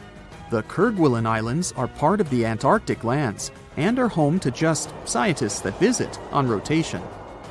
At any given time of the year, there are no more than 100 people here, and they're mostly engineers and researchers. There's no plane to get you to these islands, and few tourists are known to have visited them. The island is covered in glaciers, and the soil here isn't friendly to plants or animals. But if you're curious about what this place looks like, you'll need both the money and the time to complete the trip. You can only reach the island by ship, which reaches the shores of Kerguelen only 4 times a year. It isn't cheap to stay in these islands, and you definitely won't find 5-star hotels here. The trip departs from Réunion, and it takes about 28 days to reach the first island. Half of the time will be spent at sea, so be prepared to cover over 5,600 miles of the Indian Ocean. Everyone loves a good landmark. The Roman Colosseum, the ancient city of Machu Picchu, the Giza pyramids. But have you ever wondered how it once looked? Way back in the days when they were built? Or even in the time they were covered in ivy and forgotten by humanity? Buckle up, because we're heading on a time travel adventure to the world's greatest archaeological sites. Our voyage begins in South America, deep inside the Peruvian mountains. Behold, the city of Machu Picchu. Machu Picchu is a monument to the ingenuity and power of the Inca civilization. During its prime, the Inca civilization stretched 2,500 miles along South America's coastline from modern-day Ecuador all the way down to Chile. And Machu Picchu was located at the heart and center of it. The historic site was constructed at around 7,000 feet above sea level, more or less around 1450 BCE. The gated city consisted of around 150 buildings made of stone. The Incas managed to build temples, houses, and even a complex aqueduct system to irrigate the entire town. And yes, they did all that without the help of wheels or any instrument made of iron. The housing model is somewhat similar to stone houses we see nowadays, with the difference that the Incas didn't use any cement to stick together the blocks of stone. Yet, they fit seamlessly on top of each other. Not only that, the Incas must have developed a rudimentary yet effective anti-earthquake technology, since in the event of a quake, the rocks would shake without falling out of place. If Machu Picchu had been built today, it would have cost over $70 million to finish the entire thing. The purpose of the site is still a mystery to many historians. Theories suggest that it could have been built as a ceremonial site, a safety base for the Inca people, or even a retreat for royalty. What we know for a fact is that in the 16th century, 100 years after Machu Picchu was built, its population abandoned it, with tree roots taking over the majority of the site and keeping it hidden from humankind for over 4 centuries. It wasn't until the 20th century that the world was reintroduced to Machu Picchu when a Peruvian farmer led Yale University professor Hiram Bingham III to visit the site. Since then, Bingham and many other explorers dedicated their lives and research to studying the archaeological wonder of Machu Picchu. Now, for the next stop on our time-traveling vehicle, the city of Pompeii in Italy. Pompeii has crowded our collective imagination for many years. The eruption of the Mount Vesuvius volcano in 79 AD and the destruction of an entire city is hopefully not something that will happen again. But I bet you're wondering, what did Pompeii look like on its last day? It took 18 hours for Pompeii's streets, markets, houses, and forums to be buried under millions of tons of volcanic ash. Thanks to some clever scientists, we discovered that the lava and ashes that covered Pompeii on its very last day actually helped to freeze the city in time. Different from ice, the cloud of ashes did not preserve the city intact. But as the items disintegrated over 2,000 years, they left voids under the earth. Archaeologists found that if they filled these voids with plaster, the shape of the buried city would soon reveal itself. And that's exactly what happened. Of course, it was nothing like the bustling city of 12,000 people that had existed for many years before the fateful eruption. Pompeii was a vibrant and rich municipality. The site's ruins revealed that many areas of Pompeii boasted impressive houses, some with balconies, which was a sign of great wealth at the time. And, believe it or not, even some artworks survived the eruption. Archaeologists found well-preserved frescoes and murals of mythological creatures, all indicating that members of the high society lived there. Ruins show the city even had thermal baths and showers made with luxurious materials. Oh, and apparently, the people of Pompeii had amazing teeth. Yes, archaeologists could see even that tiny level of detail from the plaster molds they recovered from underground. Still in the Italian territory, we find one of the world's biggest tourist attractions, the Roman Colosseum. It was built as an amphitheater during the reign of Emperor Vespasian, around 70 AD. It wasn't until 80 AD that Vespasian's son, Emperor Titus, inaugurated the Colosseum. The monument was something to behold, with 157-foot-tall walls, over 80 entrances, and the capacity to host 87,000 people. All social classes and groups were welcome at the Colosseum, and this partly explains why it flourished for so many centuries. During the decline of the Roman Empire, around the 6th century AD, the Colosseum started being neglected and abandoned. The monument was looted, and some of its columns and stones were used to build infrastructure elsewhere. Only 1/3 of the original Colosseum still remains, and if it's big now, imagine what it once was. Greece was home to one of the world's largest empires. At the height of this empire, literally and historically speaking, more or less 2,400 years ago, the Greeks built a citadel known as the Acropolis. The Acropolis, which is composed of historical buildings, is considered to be one of the biggest landmarks of Western civilization to date. Tourists that visit the capital city of Athens today may be faced with yellowish and broken pillars of the Parthenon standing way up high in one of the city's hills. But way back when it was built, between 447 and 432 BCE, the imposing and majestic Parthenon was purely white, as the entire monument was built with gleaming white marble. The statues inside were made of gold. The Parthenon is a 23,000 square foot temple held up by 69 marble columns. The largest blocks of marble are massive, weighing around 10 tons each. And the most surprising fact is that the marble didn't come from Athens, but from a nearby site that stood 10 miles from the Acropolis, known as Mount Pentelicon. Historians intrigued by where the primary material for building the Acropolis came from found tiny and big blocks of marble all scattered around the floor of Mount Pentelicon.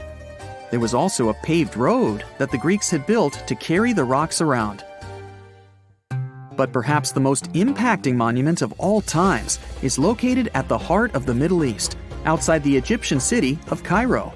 The pyramids are considered one of the 7 wonders of the ancient world. The Giza Pyramid Complex was built as a tomb for the pharaoh Khufu around 4,500 years ago. Between 20 to 30,000 people took part in the construction process. It's composed of 3 pyramids. The massive monument is made out of approximately 8,000 tons of granite and over 550,000 tons of mortar, which gives it the appearance it has today. Would you believe me if I told you that the pyramids didn't always look like this? Far from it. They were shiny white with a golden triangular tip at the top. This is because the Egyptians used over 6 million tons of limestone to cover the entire rocky, step-like structure, all so that they could gleam white under the unforgiving sunlight of Egyptian skies. The Pyramid of Khufu remained the tallest structure on Earth made by humans for over 3,800 years. It was the only 8-sided pyramid in Egypt and was believed to align with Orion's belt. It's considered to be the most aligned construction facing north. In 1979, it was inscribed on the UNESCO World Heritage List. Let's head on down to the Indian city of Agra to quickly visit the Taj Mahal. You may know it as the Taj, but it can also be called by its more endearing name, a teardrop in the cheek of time. The Taj took over 22 years to build and was commissioned in 1632 by Mughal Emperor Shah Jahan as a declaration of love for his third and favorite wife, Mumtaz Mahal. It was made with ivory white marble, and amazingly, due to tight conservation, it still remains very similar to what it was when it was built. I think all this talk of landmarks got me thirsty for some traveling. What about you? Tell us in the comments below if you've ever visited some of these sites, or which interesting landmarks you'd add to this video.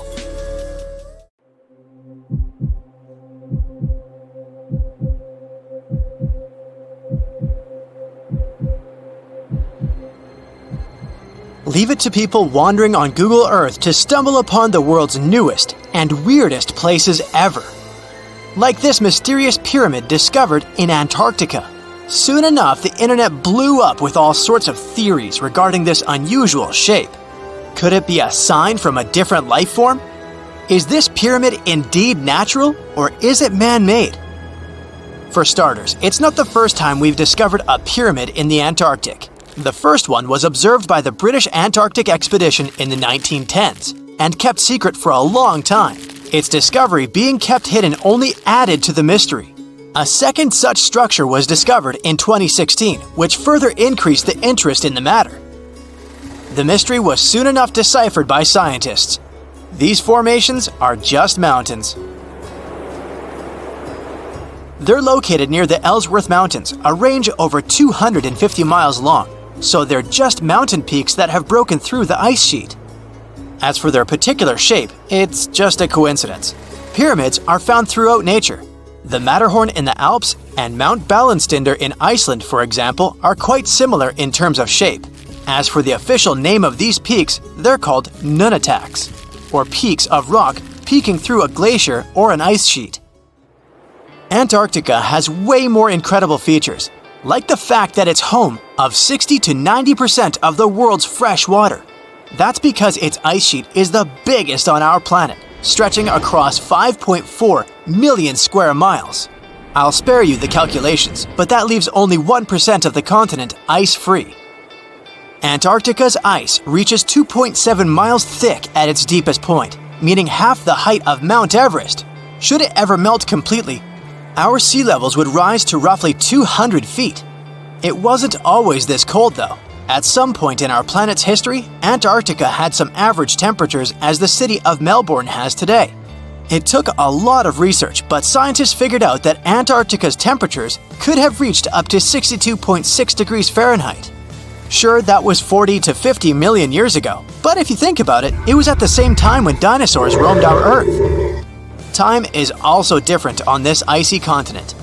All the lines of longitude that help us calculate different time zones merge into a single point at the South Pole. Here, there are 6 months of daylight in the summer, followed by 6 months of complete darkness during the colder season. So, scientists working here stay, on average, in the same time zone they've come from.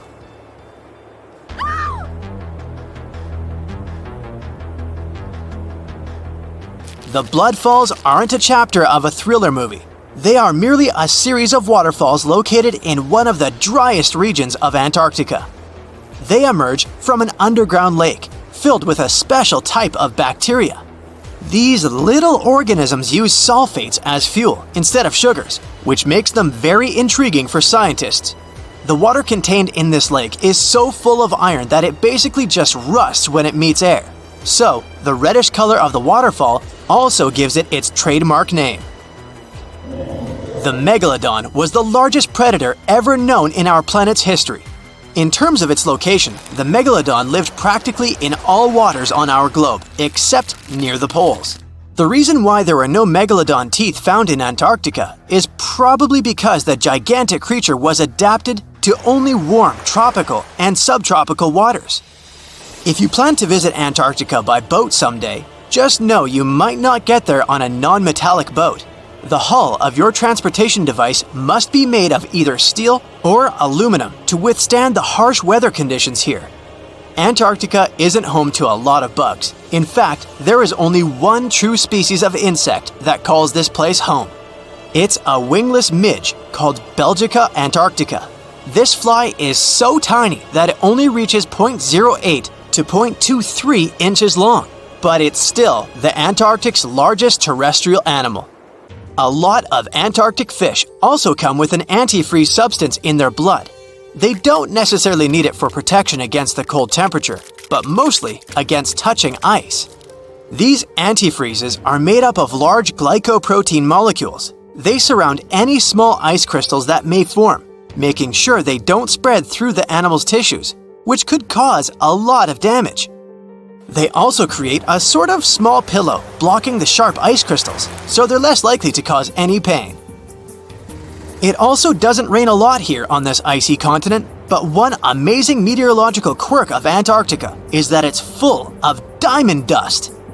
This dust is basically small ice crystals that pop out of humid air close to the Earth's surface. Think of it like an icy fog. As they flow through the air and get touched by sunlight, they begin to sparkle, making visitors here feel like they're surrounded by diamonds. It's probably the last place you'd want to go into labor, but in 1978, the first person was born here ever. Emil Marco Palma was its name, and ever since, 10 other people have been born here in Antarctica. There's a lake on this icy continent that is so full of salt, it makes it impossible for it to freeze over, even if temperatures can go as low as 5 degrees Fahrenheit. That's because pure water freezes at 32 degrees Fahrenheit. Water that has salt in it, or any other substance for that matter, will freeze, but at a way lower temperature. That lower temperature is adjustable depending on the substance itself and the amount that has been placed into the water. Antarctica was the last official continent to be discovered. It remained completely unseen until the 1820s. But it took another 20 years to confirm it was actually a continent and not just a group of icy islands. Just because it's really cold here doesn't mean you can't go on a date here. One December night, an American scientist that was posted in Antarctica logged into a dating app simply out of curiosity. He was certain no other profiles would show up, but to his surprise, he found someone soon enough. Another researcher who was stationed just 45 minutes away, by helicopter of course. They eventually got together and went on the first date in Antarctica ever recorded. Apart from ice, this continent has something else way more abundantly than any other piece of land on Earth: meteorites. If we look at the research done by scientists, meteorites have equal chances of reaching any place on our planet. However, once they go through our atmosphere, the situation is a bit more complex. That's because different climates on our planet, like the humid ones found near the jungle, have a lot of moisture and oxygen, which will corrode most meteorites. The climate in Antarctica is really dry, so the possibility of meteorites corroding is little to none. More so, it's way easier to spot these rocks on the icy white surface of this area than in any other place on Earth. If you're not scared of the cold, you'll surely freak out when you hear about the winds here. That's because Antarctica is for the most part the windiest place on Earth. Wind speeds have been reported here to reach even 200 miles per hour. Over millions of years, our planet has changed a lot. Ice ages, shifting tectonic plates, global floods, meteorites. Whole species of animals have come and gone over millennia. At some point in all of this, we humans came along. Now imagine a place that was cut off from the rest of the world for 5.5 million years, possibly much more. A place that no human had ever set foot in before. In 1986, we finally found it, Movila Cave. You head to the airport and buy a ticket to Romania. Next, you rent a car and drive southeast. You're looking for Constanța County, right near the Black Sea. Your phone says you're there, so you stop the car and look around. You're in the middle of a deserted field, nothing but a wide, lifeless plain. Then, you see it. A hole in the ground. As you move closer, you realize it's a shaft that leads deep down into the Earth's crust. Before you descend into the darkness, you take a rope, a hard hat, a powerful flashlight, and an oxygen tank. Don't forget to wear your protective suit and oxygen mask. You climb down slowly and look around. It's pitch dark below you, and you feel a little uneasy. But something's off. The darkness. It's not cold. Warm air wafts up from the depths. Finally, you feel the ground under your feet. You look around and see a lot of tunnels ahead that lead into the depths of the cave. The tunnels are covered with dry clay. Moving forward on all fours, you notice something. The air is getting warmer and wetter. You come out of a narrow tunnel and find yourself in a huge cave with a lake in the center. Now for the hard part. You have to dive in. The moment you get in the water, you get attacked by the smell of rotten eggs. You've just touched sulfide water, and now smelly hydrogen sulfide is everywhere. That's not all. The cave is also filled with carbon dioxide. Normal fresh air on the surface is about 20% oxygen, but here it's only 10%. Not enough for us to survive without our trusty oxygen tank. Still, all those other gases give you a nasty headache. You turn on your flashlight to full power and dive under. Somehow, you need to swim through these narrow underwater rifts. There are a lot of them. It looks like an underwater maze. You're a little worried, but your O2 tank is still pretty full. You squeeze through the rifts and finally find an open area. You freeze. From above, below, from all sides, you start to hear the sound of crawling creatures. The flashlight beam catches thousands of slippery, fast insects. This cave contains 48 species, 33 of which are completely new to us. Strange white snails crawl along the walls, and transparent shrimps, even small leeches, swim in the water. White centipedes with huge whiskers and transparent spiders shuffle around under your feet. There are even 2 species of scorpion, as if you weren't scared enough. Water scorpions and another kind, as yet unidentified. It's not exactly your typical desert scorpion. Actually, nothing around here looks normal. All the creatures here are white or transparent.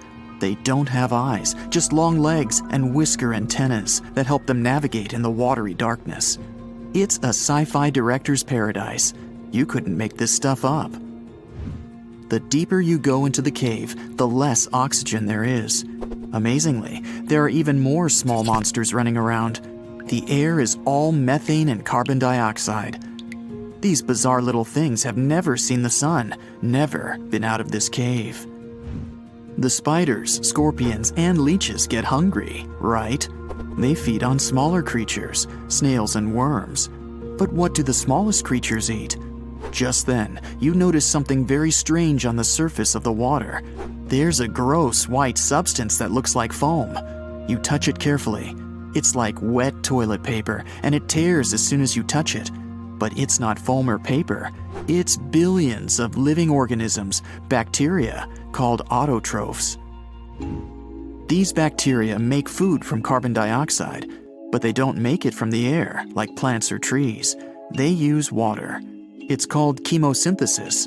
These tiny bacteria excrete their unused food, and bigger ones come along and eat it. Then the tiny snails and worms eat the big bacteria. A whole wacky, unique food cycle deep underground in a random cave in Romania. That's why you need that protective suit and mask. It's not just for your comfort and safety. Without the suit, you might accidentally leave behind some human bacteria from your skin or something.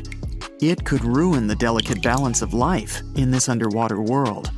The underwater cave is too small and dangerous for expensive scientific equipment, so you grab a couple of samples of water, land, and air and get out of there as fast as possible. The cave hasn't been fully explored yet.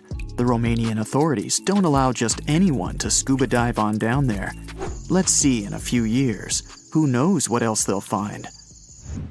You're back at your fancy lab, and you start to understand why that cave is such a big deal. The conditions in Mobile are almost the same as in the first years of Earth's existence. Back then, our world was shielded from the sun by a dense atmosphere. It's actually possible that the microbes found in the cave are the same ones that were around way back when life began. These bacteria could turn out to be incredibly useful. They oxidize the dangerous gases, methane, and carbon dioxide. Basically, they make them harmless. Thanks, little guys. Movile Cave isn't the only extreme place on Earth where life still finds a way to survive and thrive. Picture the Eiffel Tower in Paris. Now imagine 10 of them on top of each other. Now imagine drilling down that deep. Got it? Life still goes on, even this far down. There's almost no oxygen there. The pressure is insanely high, and it's hotter than the hottest desert. Welcome to the nematode empire. Nematodes are worms, and these wiggly dudes are tough as nails. When there's no air, no food, or it's just too hot, they transform. It's called the dour stage. It's a state of stasis, of deep hibernation. The worm's metabolism slows way down. It's like they go to sleep for a long time and only wake up when there's enough air or food around, or when it gets cool enough. And you don't have to dig that deep to find these creatures. Nematodes are found all over the world. They live in hot springs, in deserts, high up in the mountains, in the harsh cold of Antarctica, inside animals, and even inside the human body. You don't have to travel to Mars to find out of this world scenery. There are places on Earth that look unreal. The Danakil Depression in Ethiopia is one of the hottest, driest, and most inaccessible places anywhere on Earth. It's a large desert that gets almost no rain, but there's still plenty of liquid around. It sits on 2 active volcanoes, so liquid hot magma often flows up from under the Earth's crust. There are also colorful lakes full of acidic water. The salt from the lakes reacts with volcanic minerals, making bizarre figures that look like the backdrop of a sci-fi movie. Toxic gases and chlorine vapors rise up from the lakes, making it one of the most dangerous places on Earth. You need a gas mask to survive, but life always finds a way. There are living things here, even in a lake so hot that the acidic water actually boils. Microbes live happily in the lakes and surrounding rocks. If something can survive here, who knows? You can find another tough survivor in the Lut Desert in Iran. They've just discovered a new and special kind of crustacean there. These creatures live in small lakes that appear from time to time thanks to desert rains. This species can survive for decades in dry sediments, just waiting for a tiny bit of water. So these are all very small life forms, but are you in the mood for some monsters? Scientists have just discovered them swimming in the waters off Antarctica. Massive sea spiders, huge starfish, transparent shrimp-like things. In 1 month, researchers found about 30,000 sea creatures, many of them never seen before. Who knows what else is down there? The year is 1923. 2 teenagers sneak out of their homes in the middle of the night in Florida City. Rumor had it that an old man was building a rock castle by himself. But every time someone tried to see what the old man was doing, he would stop working. The curious teens managed to sneak into Ed's backyard and saw something they could later describe as magic. They recalled seeing rocks moving around like helium balloons. The old man was moving up to 30 tons of stone by himself to build his castle. Even if he didn't allow anyone to see him working, he would proudly talk about it around the town. But whenever people asked how he was building a stone castle all on his own, he simply answered, "I cracked the secret of the pyramids." This story begins in Latvia, Edward Leedskalnin's home country. Edward was born in a small village on January 12, 1887. He was born in a family of stonemasons, which is probably where he learned ancient techniques of building. However, he grew up as a sickly boy, which meant he could never carry much weight or undergo heavy physical activity. At the age of 26, an unfortunate turn of events determined Ed's fate. The love of his life broke off their engagement, and heartbroken Ed decided to move to the United States. He lived in a couple of American states before finally moving to Florida, where his life's adventure started. Ed spent years searching for the right spot of land to build his dream house. He always rejected good farmland. When people wondered why, he only smiled. Finally, when he bought land of his own, it was deemed terrible by his close friends. The soil was bedrock. He could neither plow nor farm it, but it seemed perfect for what he was seeking to build. Ed's close friends would often describe him as eccentric.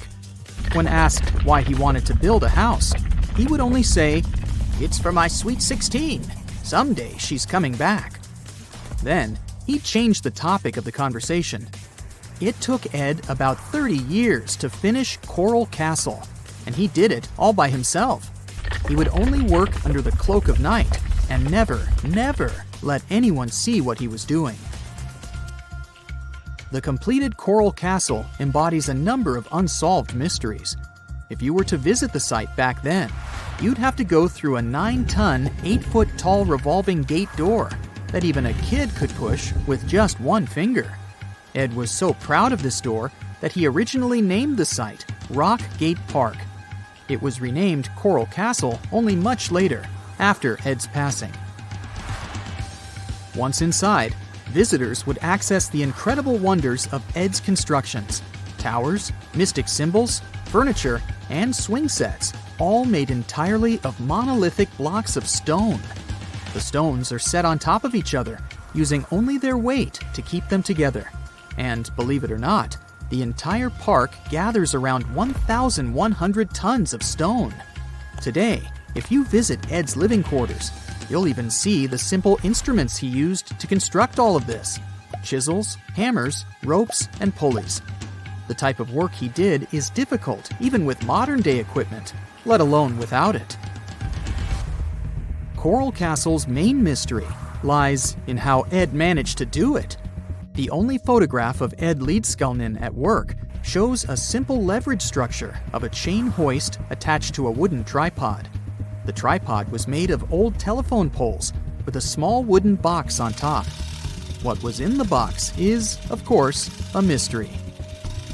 Unfortunately, he took his secrets with him, not sharing the truth of his work with anyone else.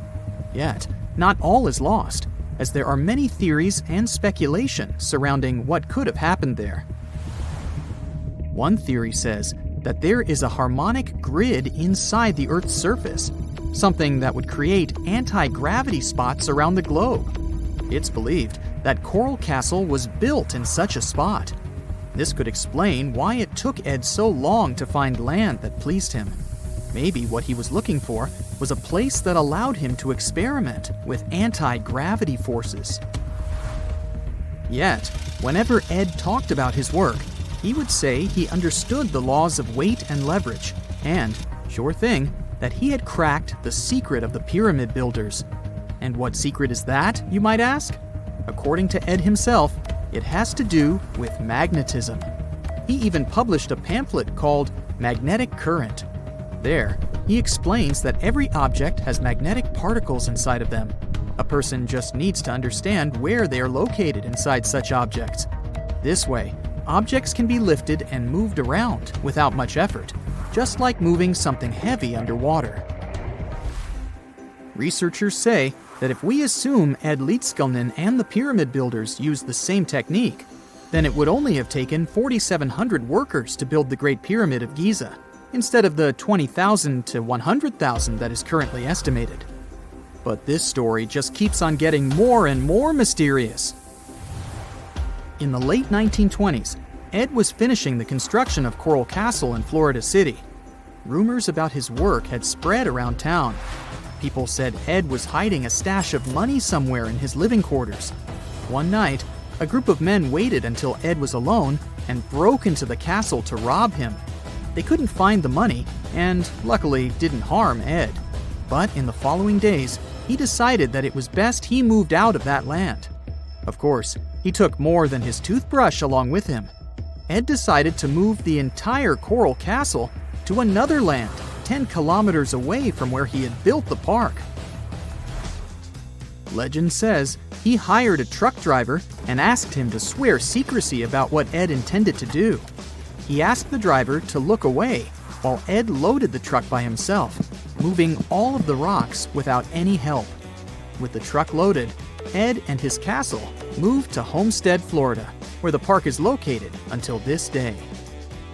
In 1986, a group of engineers from Florida University was called to try to fix the park's gate entrance, the 9-ton revolving door that Ed was so proud of. They arrived with plenty of modern-day equipment, including a 20-ton crane. When the engineers took the door down, they noticed that Ed had used a strange circular stone at the bottom of the revolving door. The engineers couldn't understand how this frisbee-sized rock could withstand 9 tons of weight without breaking into pieces. They sent the rock to the geology department at the University of Florida, but the geologists simply returned the rock, saying they couldn't find a match of this rock in their databases. They couldn't determine its origin. The engineers put the 9-ton gate back into place, trying to use other techniques. At first, it didn't work without the base rock Ed had originally used. So, they had to cut the gate rock to make it work as a revolving door once again, proving that modern-day technology couldn't replicate what Ed had done single-handedly. Fast forward to 2011, and another man claimed to have cracked the code of the pyramid builders and Ed Leedskalnin himself.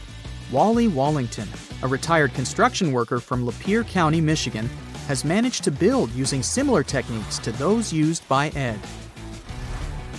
Wallington is known for having built his personal Stonehenge in Michigan. He is said to have used simple machines, such as levers and counterweights, moving around multi-thousand-pound concrete blocks. Unlike Ed, Wallington has shared his techniques with the public. Multiple videos are showing the clever engineering he built from very simple materials. It sure is impressive. The man has moved his entire barn into another property just with the help of simple tools.